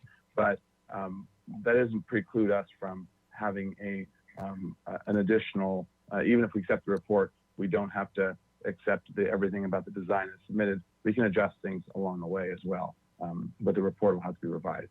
And so if Ms. Hernandez wants to clarify that, she can, but that's generally, I think, the proper understanding of accepting of historic structures reports versus additional adjustments to a project. And additional, I should also want to bring up the thing of the deed was mentioned, or other additional things such as involved in the Chumash or others. Those can be things that we require as part of our review. It doesn't necessarily have to be something that gets brought into the report. Or am I wrong on that? Ms. Hernandez. Yes, thank you, Chair Grumbine. You are correct. You can accept the report. You can also add a few conditions that they change, and they can submit to me for staff review for the record, so they can have their CEQA analysis done. If the project changes drastically through several design reviews, we probably will ask for an addendum so it looks what we end up with is what they analyzed. It just depends on how much the project changes moving forward. Okay. But we've done addendums, you know, you've seen them many times. They do a little letter just analyzing any major changes. But if the design is very close to something that could be approvable, you could approve the report, and any major changes will come back and make sure that the CEQA document matches the final drawings. Really, it's for the future's sake. So we all know that what was approved was analyzed. Okay, thank you. And then as well, as an additional note that, I mean, another possibility is to hold the report, to not make not approve or disapprove or anything for now, and then focus back on the project and table it until a future time. Is that correct? Mm-hmm. Yes, of course. You can table it if you want to Okay. see the project. If you have a lot of concerns with the project and you think it's going to be redesigned a bit. Okay. Mr. Chair. Commissioner Mahan. Yeah, can the, getting back to this boundary and who determines the width of the boundary, could the report state that as was discussed earlier, that the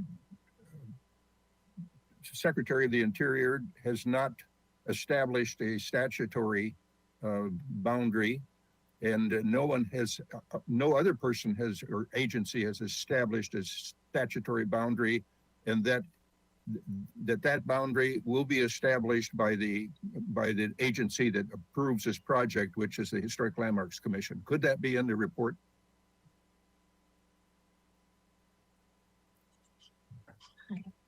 Ms. Hernandez? Yes, Mr. Chair and Commissioners, you could state that for this case, almost lots of boundaries are case by case. We have different projects that need different amount of space for them. So you could establish what you feel is appropriate for this resource. In this case, I think if you wanted to do something bigger like citywide, that would be something much more like a council decision. Yeah, this would be project specific, and I think, Yes. Mr. Chair, that would be very important to have that particular wording in the historic structures report. And with that wording, I certainly approve. Other than that, I approve the historic structures report. Okay. Commissioner Gordon? I have several comments, and given the significance of the Presidio, this discussion of where the boundary is and what are or is not visible and what these stones are, this is not a minor point. This is an important aspect of the history of Santa Barbara. I'm also concerned, very concerned about approving anything that doesn't include right now explicit protections such as deed restrictions, which were brought up, which I think is a very workable solution. I found the letter presented by Ian Peterson and the letter and comments by Mr. Nwali very, very persuasive. And I'm not comfortable moving forward personally with this project until some of those concerns are addressed. Particularly, and this is perhaps a new wrinkle in all this, but with the great reckoning that this country is going through with all of the different communities within this country, I think that the Chumash need to be consulted. I also think that a good way forward is for the project people to work with the Santa Barbara Trust for Historic Preservation. The trust is a major player, not just in the history, but in the real estate stuff, the various retail establishments that are in trust properties. They have a vested interest in a thriving downtown Santa Barbara. And I'm not opposed to a development of more housing on this site. I am very concerned about the present configuration, but I think that it can be developed, enhanced, improved. And so I'm not opposed to it, but I am opposed to it in its present form for some of the reasons that have been outlined in the letters submitted and the comments, public comments made to the commission. Okay, thank you, Commissioner Jordan. Other commissioners want to put their comments in? Commissioner Lendick, we haven't heard from you. You have, I mean, I've made some comments. Yeah, I know, but I on the report. I hear what Mr. Jordan says, and you kind of wonder, should there not be an archaeological report as opposed to just a structures report for this project? No, there was an archaeological report, but it was whatever 4 years ago, and that when it analyzed and they dug through the bastions and everything else. Or I don't know, 4 years ago. Mr. Chair, it was last year, May 2020, Okay. that it was accepted. That was the revised one was accepted. That's correct. Last year.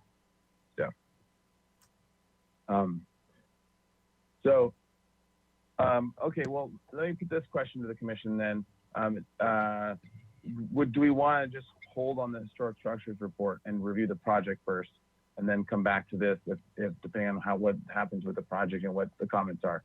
Because even if we do accept the historic structures report, then we go and change the project to push and pull or do whatever, then everything else has to be revised or addendum to anyways. I agree with that. Is there? I agree with that. Okay. Yes. It seems like generally speaking, where we need to go with this. Okay, so let's hold on item B portion, and we'll go back to item A portion, the design, and let's now talk about comments on that. I'll lead off. All right, Commissioner Woolley. I'll lead off. Separating the two issues, the report and the project, I think are very important because oftentimes we get them a little cloudy and get a little confused. So I have significant concern. And actually, can we go to the site plan or the site plan or landscape plan?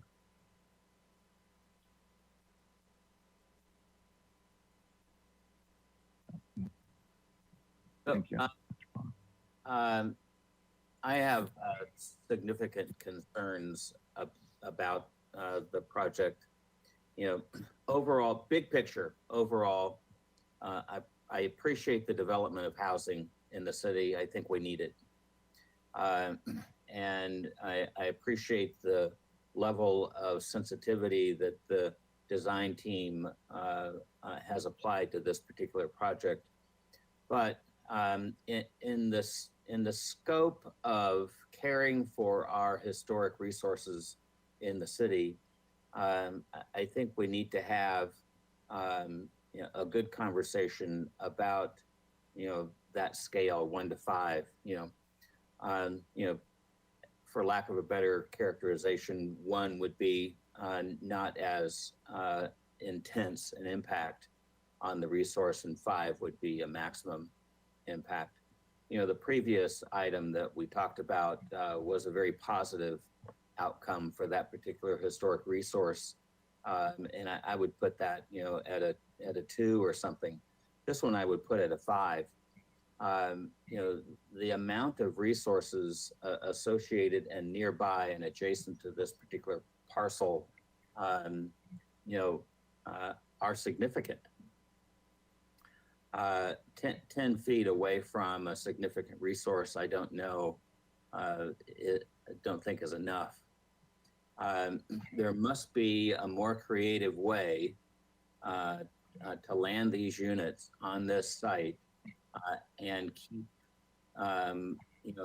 as practical as possible, the maximum distance from resources.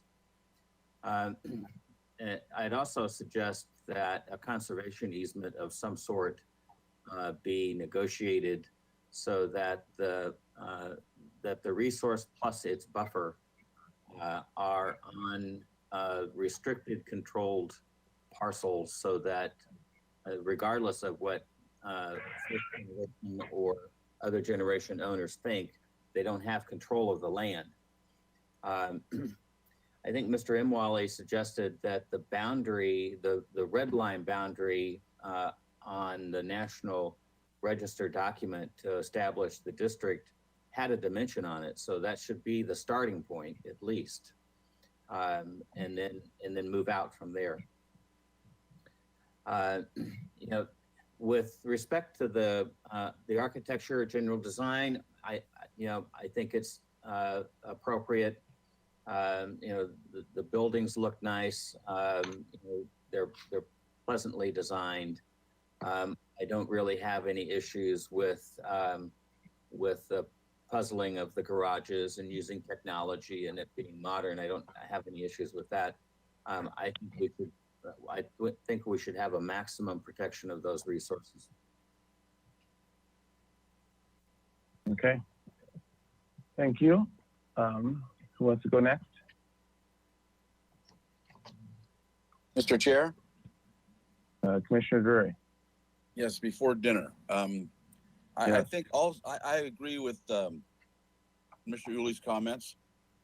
And I also think we need to have some sort of a mock-up in terms of what views will be compromised by the elevation of the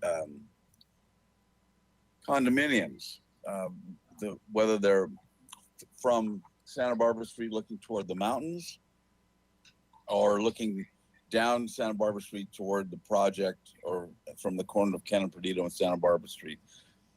There may not be any compromise at all, but it seems to me that needs to be addressed. I think story poles were mentioned. I think story poles would be appropriate in this situation.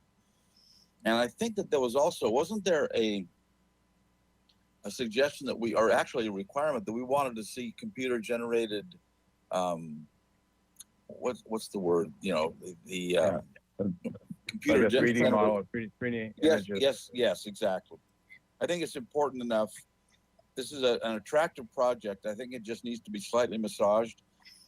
And I would like to see both story poles, both a mock-up and a view shed report, or not a report, but a view shed suggestion as to what the views will be compromised, if any.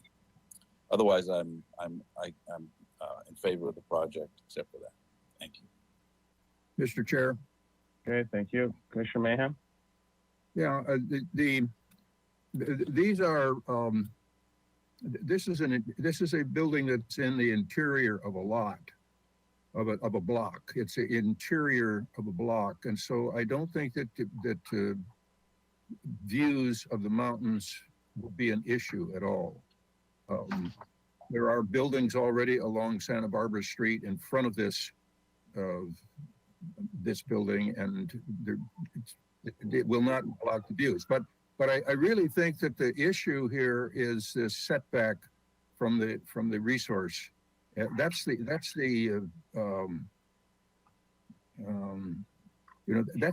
key issue here.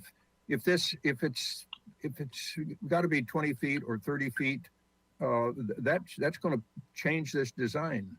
And we have to, I think we have to review this, since this is a conceptual review, we have to review this from the general to the specific. And the general issue is that setback. That really is the thing that sets the whole, that sets the whole design of this site plan. And if that's our prerogative to set that, that buffer, then we should face up to that and do it so that the architect can work around that buffer. Right now, it's ethereal and it needs to be set, and it's our responsibility to do it. So I plead with the commission to focus on that general issue first and not get involved in the specifics, because that's going to govern this whole site plan. Thank you. Chair. Okay, Commissioner Mayhem. Commissioner Edmonds, and then I heard someone else, but I didn't see it. Okay, Commissioner Edmonds, and then we'll go. Was the Vice Chair House? I think it was you. I think it was your voice I heard. Okay, so we'll go Commissioner Edmonds and Vice Chair House. Thank you. You know, I I think Commissioner Mahan, really hits the nail on the head with regard to what our first responsibility has to be. I agree with all the other commissioners' comments as well, but I think if we move forward the way it's presented to us now, and a historic resource that is absolutely priceless ends up in somebody's backyard, we will lose control. I mean, I'm overly sensitive about the sandstone walls on the Riviera that now are behind private fences that we cannot see anymore. And I fear that would be a similar situation here. And I just am very afraid that we would lose control, that they would possibly be destroyed or damaged in some way, and we wouldn't even necessarily know it. So I think that's the most important factor, is to protect those resources, make sure that they're designated so that the public can see them and understand them, and school kids can walk by and look at a piece of history. And that would be, I guess, the most important piece of it to me, but I agree with what everybody else has said. Okay, thank you. Vice Chair House? Well, on the matter of views and story poles, I would agree with Commissioner Mahan. I think this has a backdrop of an existing 3-story building. So I'm not sure I see the point of story poles or more 3D models. We do have 3D models. We just have fixed views from that model. We don't have a flyby, but I just don't see that there's more to be gained from that. So I think we've given guidance to the applicant at past meetings that the mass bulk and scale and the architecture were going in the right direction, and we were largely accepting of them. As far as the buffer from the historic resource, I am not certain, but it seems to me we might have tossed out the number of 10 feet before as an appropriate buffer.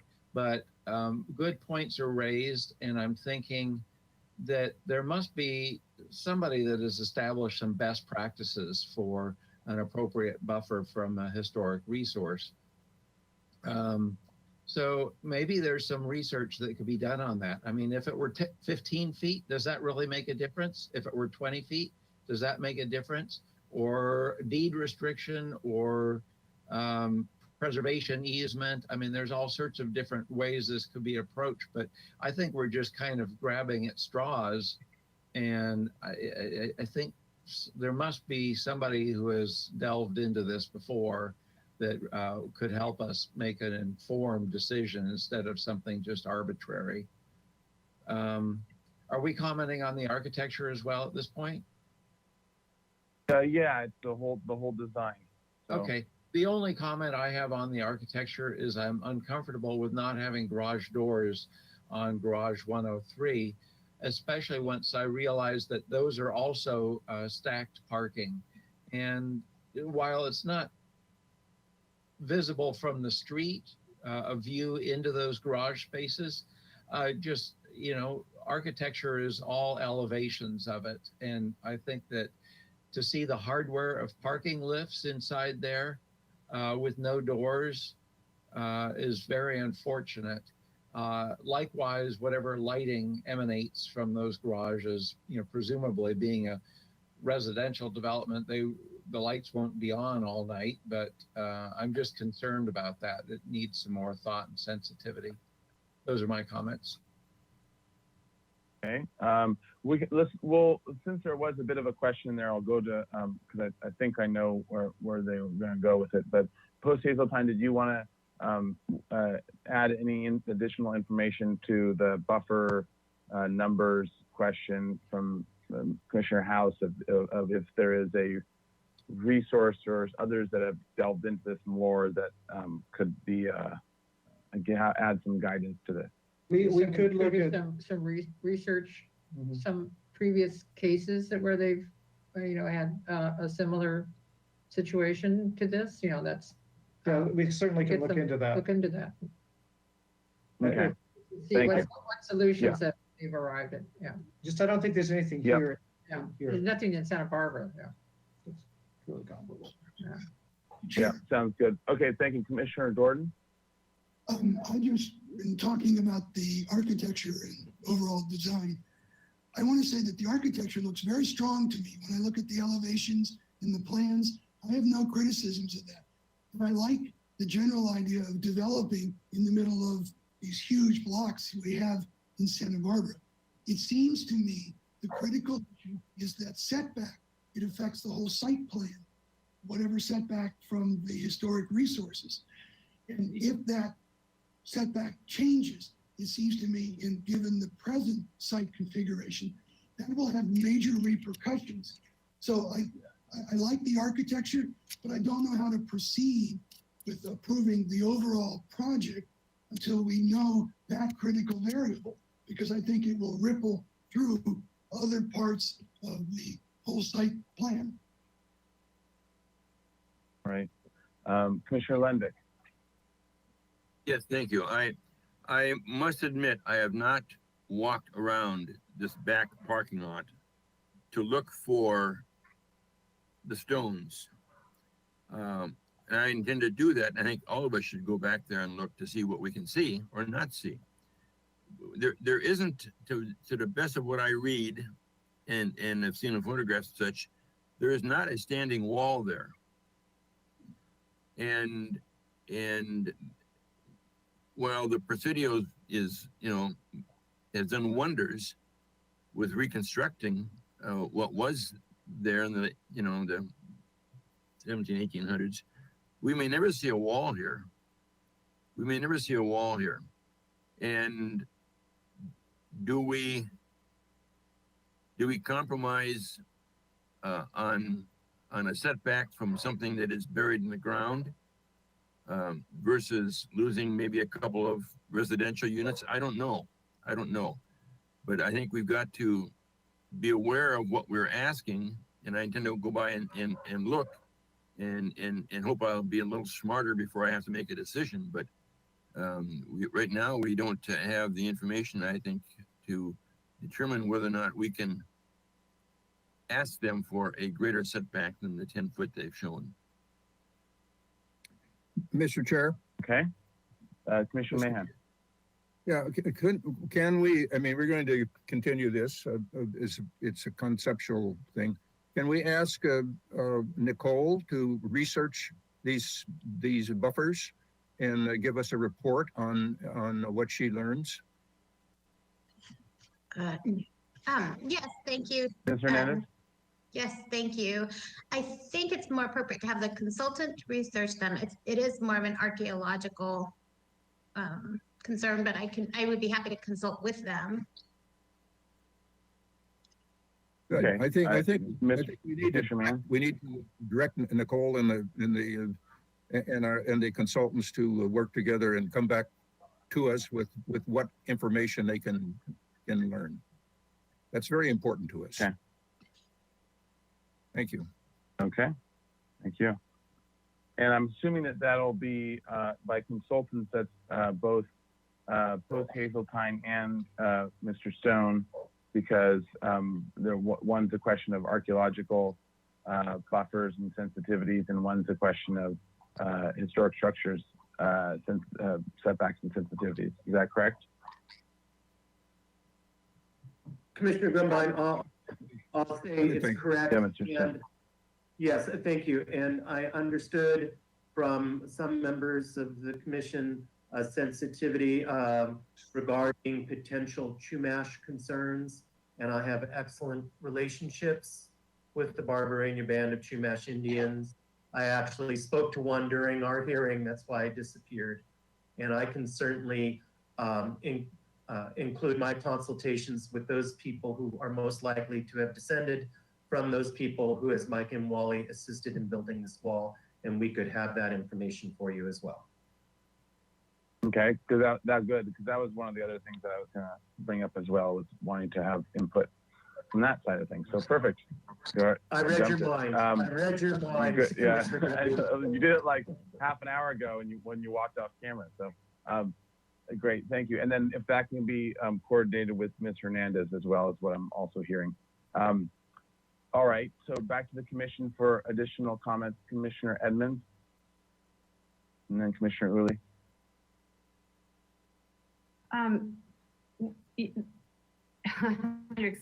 think, and I've been thinking about how to explain this.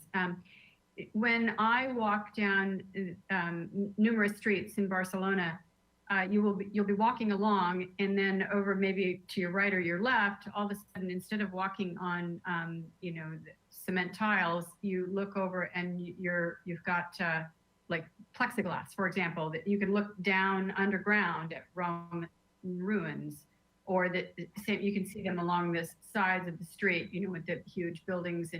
And so is there a way that we could incorporate without having to set something back too far, that we'd actually be able to have a monument that we could see this, and the public would be able to understand what we have? So I throw that out. I don't know how it could be done, but it's just, we see this in other cities. They run into these problems and somehow they figure out how to do it. Thanks. Okay. A historic structure appreciation piece of plexiglass. Okay. Yeah, you're right. There's been a lot. Okay, other comments on this? Commissioner Uli, then Commissioner Lundvik. I'm wondering if there's an opportunity with the abandoned alley parcel owned by whoever owns it in the back of the commercial building to somehow be gerrymandered and absorbed into the actual parcel, and use that area to compensate for whatever we're going to extract from the project to keep away from this historic resource. Okay, so along those lines, who would be able to answer that question? Is that a city? I don't think you have to answer the question right now. I think you just have to, the project team needs to explore if that has any benefit to it. Will it, open space, yard space, all the calculations that have to go into one of these projects. You can't count what's not on your parcel. But if there's an opportunity to do a little bit of gerrymandering with the lines so that we stay away from the resource and it's protected, I think there might be an opportunity there. All right, let me ask along those lines in terms of creative thinking. The side yard setback and any modifications that it might take to go in that 10-foot side yard setback, is that a potential that Commissioner Sink would also be some more supportable modification than going, and if it meant more space or more buffer around the historic resource or a better treatment of it? I would say. Okay, so I think that might be another idea to think to the applicant to think creatively about, and that it seems like the commission could be supportive of ideas such as that, of modifications. Okay, all right. Any other comments? Okay, so let me try an attempt. Mr. Chair, you already give me 2 seconds. Yeah, if we're going to be continuing this, as I mentioned previously, I'm not happy with all of the parking paving in the front yard off Can Perdido Street, just running into the adjoining parking lot, and it's an unfortunate situation due to the demand of parking. But we're putting parking in the front of buildings, and we don't do that anymore. If this came to us as a new building, we'd say, no, you're not going to put parking in front of the building. But yet we've got all this parking in front of the building. We've got parking that's uninterrupted from the adjoining parking lot, and I think there needs to be some study done on that, because I'm not particularly pleased with what I see. Okay, so actually, could you be more? Yeah, let's ask that, because this is also has to do with obviously with the resource setback. So what are you saying that you'd be more supportive if the parking wasn't back with the units, or are you saying not in front of, or what? I'm saying as I walk down Can Perdido Street from Santa Barbara Street, I'm walking by parking lot, adjoining and then ours. And as I was commenting, if this was a new building brought in on this site, we would say, we're not going to allow you to park in the front yard. We're not going to allow you to park in front of the building. It's not pedestrian friendly. And I'm simply saying, we probably are stuck with something here, but I would like to see an improvement over what we are showing right now from the standpoint of this massive continuation of parking lot existing onto this parcel. I mean, you look, there's a requirement for landscaping at a property line. I think it's like, what, 5 foot or something like that? And we've got some of that, but we got a pedestrian walkway, and we got no landscaping. And I just don't think it hasn't been well designed right now. And I would like to see it improved on. Okay. Okay, so I'm not sure if other commissioners feel the same in terms of that being a key thing. Chair. But if you do, yeah, Commissioner, was that Vice Chair House? Yes. Oh, yeah. That's a good point, but the fact is there's constraints of the existing office building. It was my understanding it was a solution worked out with the trust to not have a garage building there. So it just seems to me that's going too far, and that also I think it was stated that the stacked parking requires a certain percentage of on-grade parking. So it just seems there are a number of constraints here, and that's not a worry of mine. Okay. Other commissioners that are worried about that, I feel similar to you, Vice Chair House. I think that they did look at options earlier on that had other configurations more towards the front that didn't have. And I agree with you, Commissioner Lenvik, that it's not ideal that it's parking lot up front as the main entrance off of Canon Perdido. But I do think they looked at some other options earlier on, and they went toward, and it got pushed towards this version of it, where it's built in the back. So I would be hesitant. I would be hesitant to be pushing a rework of that whole thing when we had kind of pushed it away from it last time, as in terms of my memory of it. So myself, I would be reticent to make them change that portion of it. But if other commissioners feel that is an important part, then I'm all ears. I would, Mr. Chair, I would agree with that. Not all of the constraints on the site could be constraint number one. This site is very, very challenging, as we've all discussed. Well, I would rather see a 4-story building with all, parking on grade at the back and less parking or landscaping in the front. I'd rather have a 4-story building in the center of the block than a 3-story building with asphalt on the street. I mean, there are other options, and I just say I'm not sure that I'm looking at the best solution for this site. All right, Mr. Chair? Commissioner Mahan, yeah, Commissioner Mahan? In the lower corner here, I guess it'd be the northwest corner, is a little shed or something? What is that little square there? In the lower... I think you're referring the trash. Enclosure. What is that? Trash. Trash enclosure. Yeah, so you're not parking lot, you're seeing in the elevation, that's what we demonstrate, is you're seeing the small buildings. It's trash enclosure. That's going back to the parking issue. If you go back to the bigger picture, the trash area there and the size of it is governing the parking. If those stalls could be, I presume those are 9-foot stalls. If those could be 10-foot stalls, then the distance for their backup is less, according to the parking standard, and so that way you could get more landscaping in.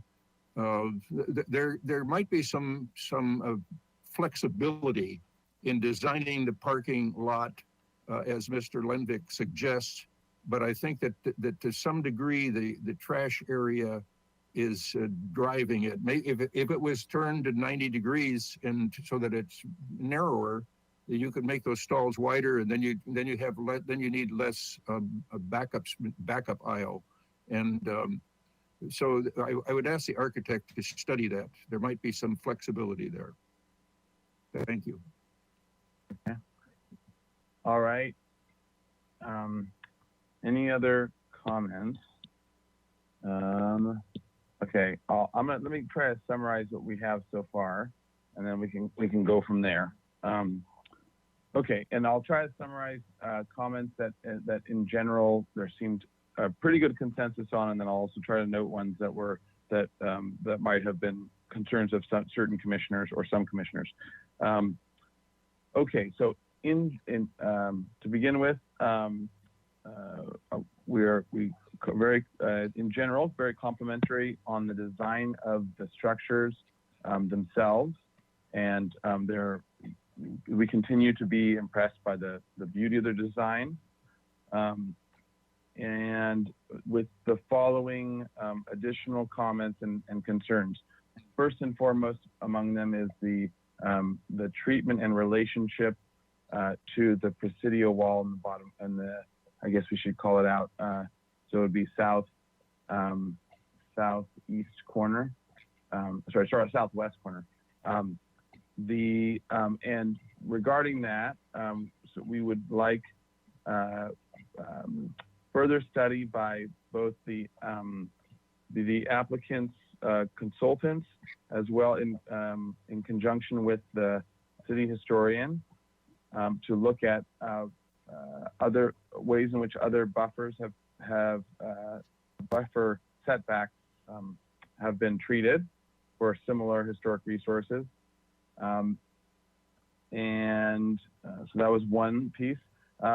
As well, for the Chumash, the Barbareño Chumash to be consulted, and for their feedback on the treatment of this resource. For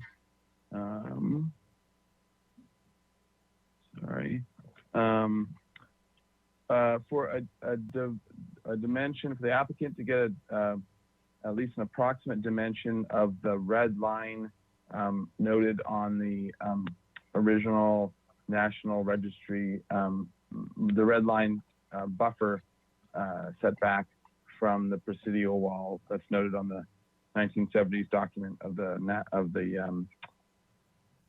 National Registry for the Presidio. For the Presidio. Let's see. In general, the commission is concerned that the historic resource is not being adequately treated, and this is the reason for all these requests, and that the site plan may need to be reworked to give more favorable treatment to the resource. Along the lines of reworking the site, it seemed that most commissioners were open to the idea of either modifications or working with the city on the property on the, let's see, it would be southeast corner parcel that there's an easement on, to work with that, to use that easement as potential satisfaction of open yard requirements and other program requirements for this development. As well, regarding the treatment of the historic resource, the Presidio wall, to explore the potential for a deed, having a deed restriction, and conservation treatment of the wall. The commission encourages continued and very strong collaboration with the Santa Barbara Trust for Historic Preservation, and looking at potential ways of addressing this, especially the Presidio wall and we'll just say resource. Let's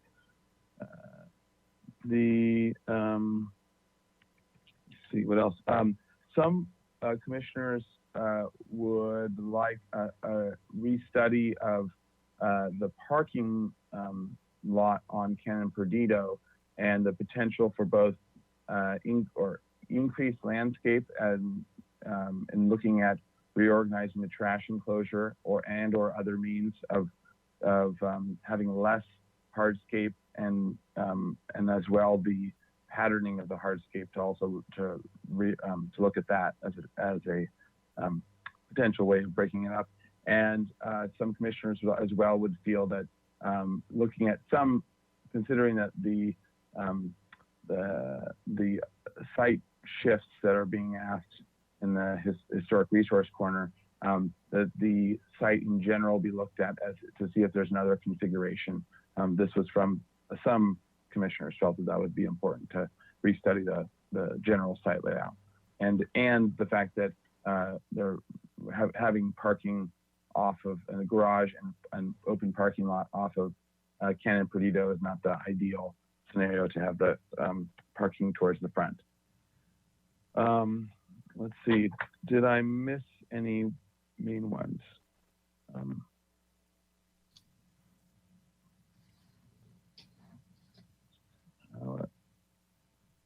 think that was all I had on notes. I actually would want to add one more note, is that in the just as a general note, looking forward as a treatment of the resource. I know this is the historic structures report is actually that should be a specific to historic structures report. Never mind. Sorry, who is it that started to say something? Vice Chair House. Vice Chair House. I stepped out for a minute. Did you mention garage doors on Garage 103? And I don't know how others feel about that. Oh, yeah. I think I'm going to guess, and speak up if you don't think so, but I'm going to guess that with mechanical, with using mechanical lifts, it's not, most commissioners are not going to like to be seeing into openings with mechanical lifts. And they even tend to get uppity about seeing lights within. So especially if they're neon, or not neon, sorry. Fluorescent. My brain's fried. Yeah, fluorescent. Yeah. So I'm going to guess that most of them would be in favor with the garage doors on Garage 103 as well. And if you're not, speak up. So I'll say that most commissioners were in agreement that Garage 103 should have garage doors. Any other comments? I do want to address the views thing. I actually want that is a good point, because I think we're a bit divided on that. I would be on the group that would also be comfortable with the size of 2- and 3-story building in the middle of the block like this, right next to another existing 3-story building. I'm comfortable with the 3D, even though that they weren't the best in terms of the view shots and enough of them, and there wasn't an aerial one either. But so they're not the best in terms of 3D ratings, but they were satisfactory enough for me to be comfortable with how it's going to sit within the block. I think that story pull time will come, but I'm not as concerned about it with 3D views. But I could see that others might be and might want more views or more clear views, because I think the point cloud was hard to see clearly.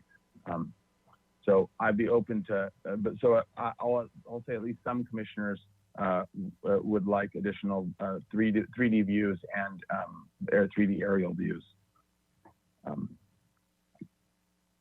All right, so with those comments, any other additional comments I'm missing?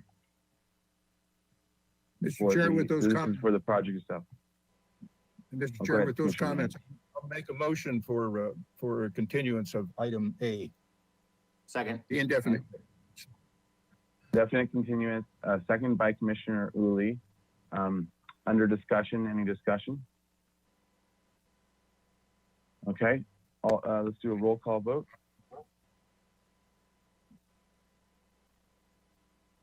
Thank you, Mr. Chair. This is Heidi Rardell. Begin the roll call vote. We'll start with Commissioner Manuel. Yes. Was that Manuel? Commissioner Manuel, I'm sorry, I didn't hear your vote. Mine is abstain. Abstain. Thank you. Commissioner Uli, Yes. Vice Chair House, Yes. Commissioner Drury, absent. Commissioner Jordan,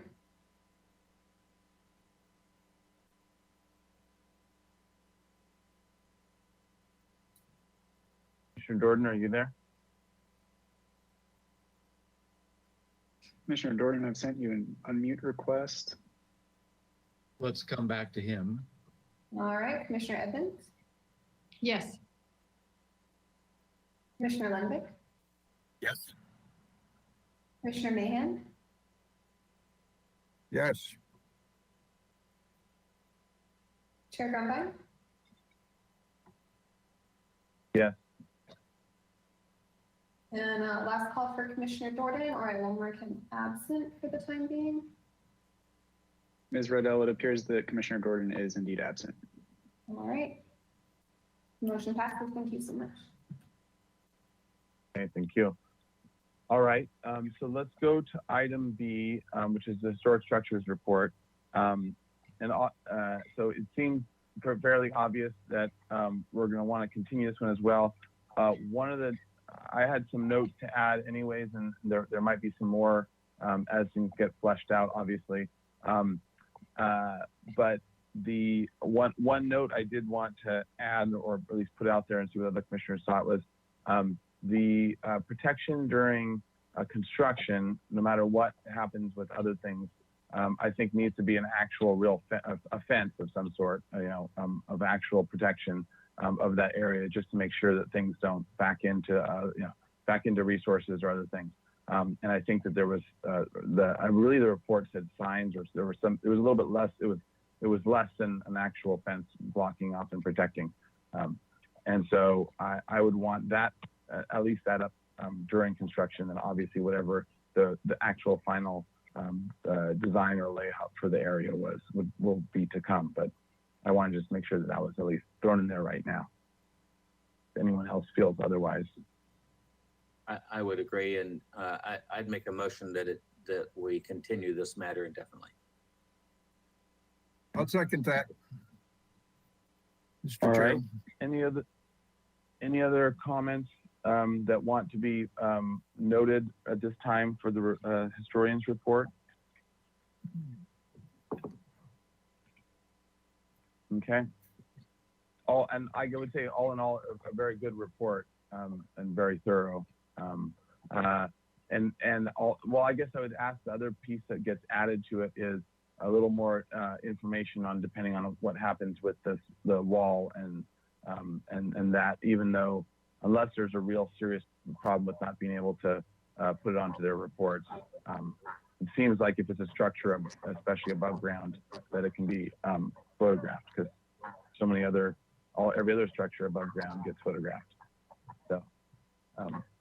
Commissioner Grumbine, I'm so sorry to interrupt, but I'm just remembering something that Commissioner Edmonds pointed out, that she felt it would be helpful, I believe it was Commissioner Edmonds, to remove reference to the bastion in the historic structures report. Oh, yeah, good point. Good point. Thank you. Was I? So sorry. So Yeah. sorry, Commissioner Howe. Not worthy. It's Vice Chair House, and Yeah, you're regularly mistaken for Commissioner You're a good Edmonds. man. And then actually as well along those lines, for the architects as well, if you could adjust any and all drawings, if they could be adjusted, unless they're referencing the actual historic story of the bastion, if they could be removed, especially from underlays of the drawings. All right. And with that, does the maker of the motion and the seconder agree with those additions? Yes. Yes. All right. Yes. All right. So with that, any other discussion about the historic structures report? All right. In that case, let's have a roll call vote. Thank you, Mr. Chair. This is Heidi Riddell. Begin the roll call vote. We'll start with Commissioner Uli, Yes. Vice Chair House, Yes. Commissioner Drury, absent. Commissioner Jordan, No, Commissioner Edmonds, Yes. Commissioner Lundberg, Yes. Commissioner Mahan, Yes. Commissioner Manuel, I think I should abstain. Chair Grumby. Yes. The motion passes. Thank you. All right, and Commissioner Jordan, if you could state why the no? For the record. still find the letters submitted by Ann Peterson and Mike Imwali to be persuasive. Okay, thank you. All right, with that, the motion passes, so it is to be continued. All right, I believe that's it. So because this was a concept review and no final action. So with that, I think we will now adjourn the meeting. Thank you all for hanging in there. And we'll see you. Have a good night. Good night. Thank you.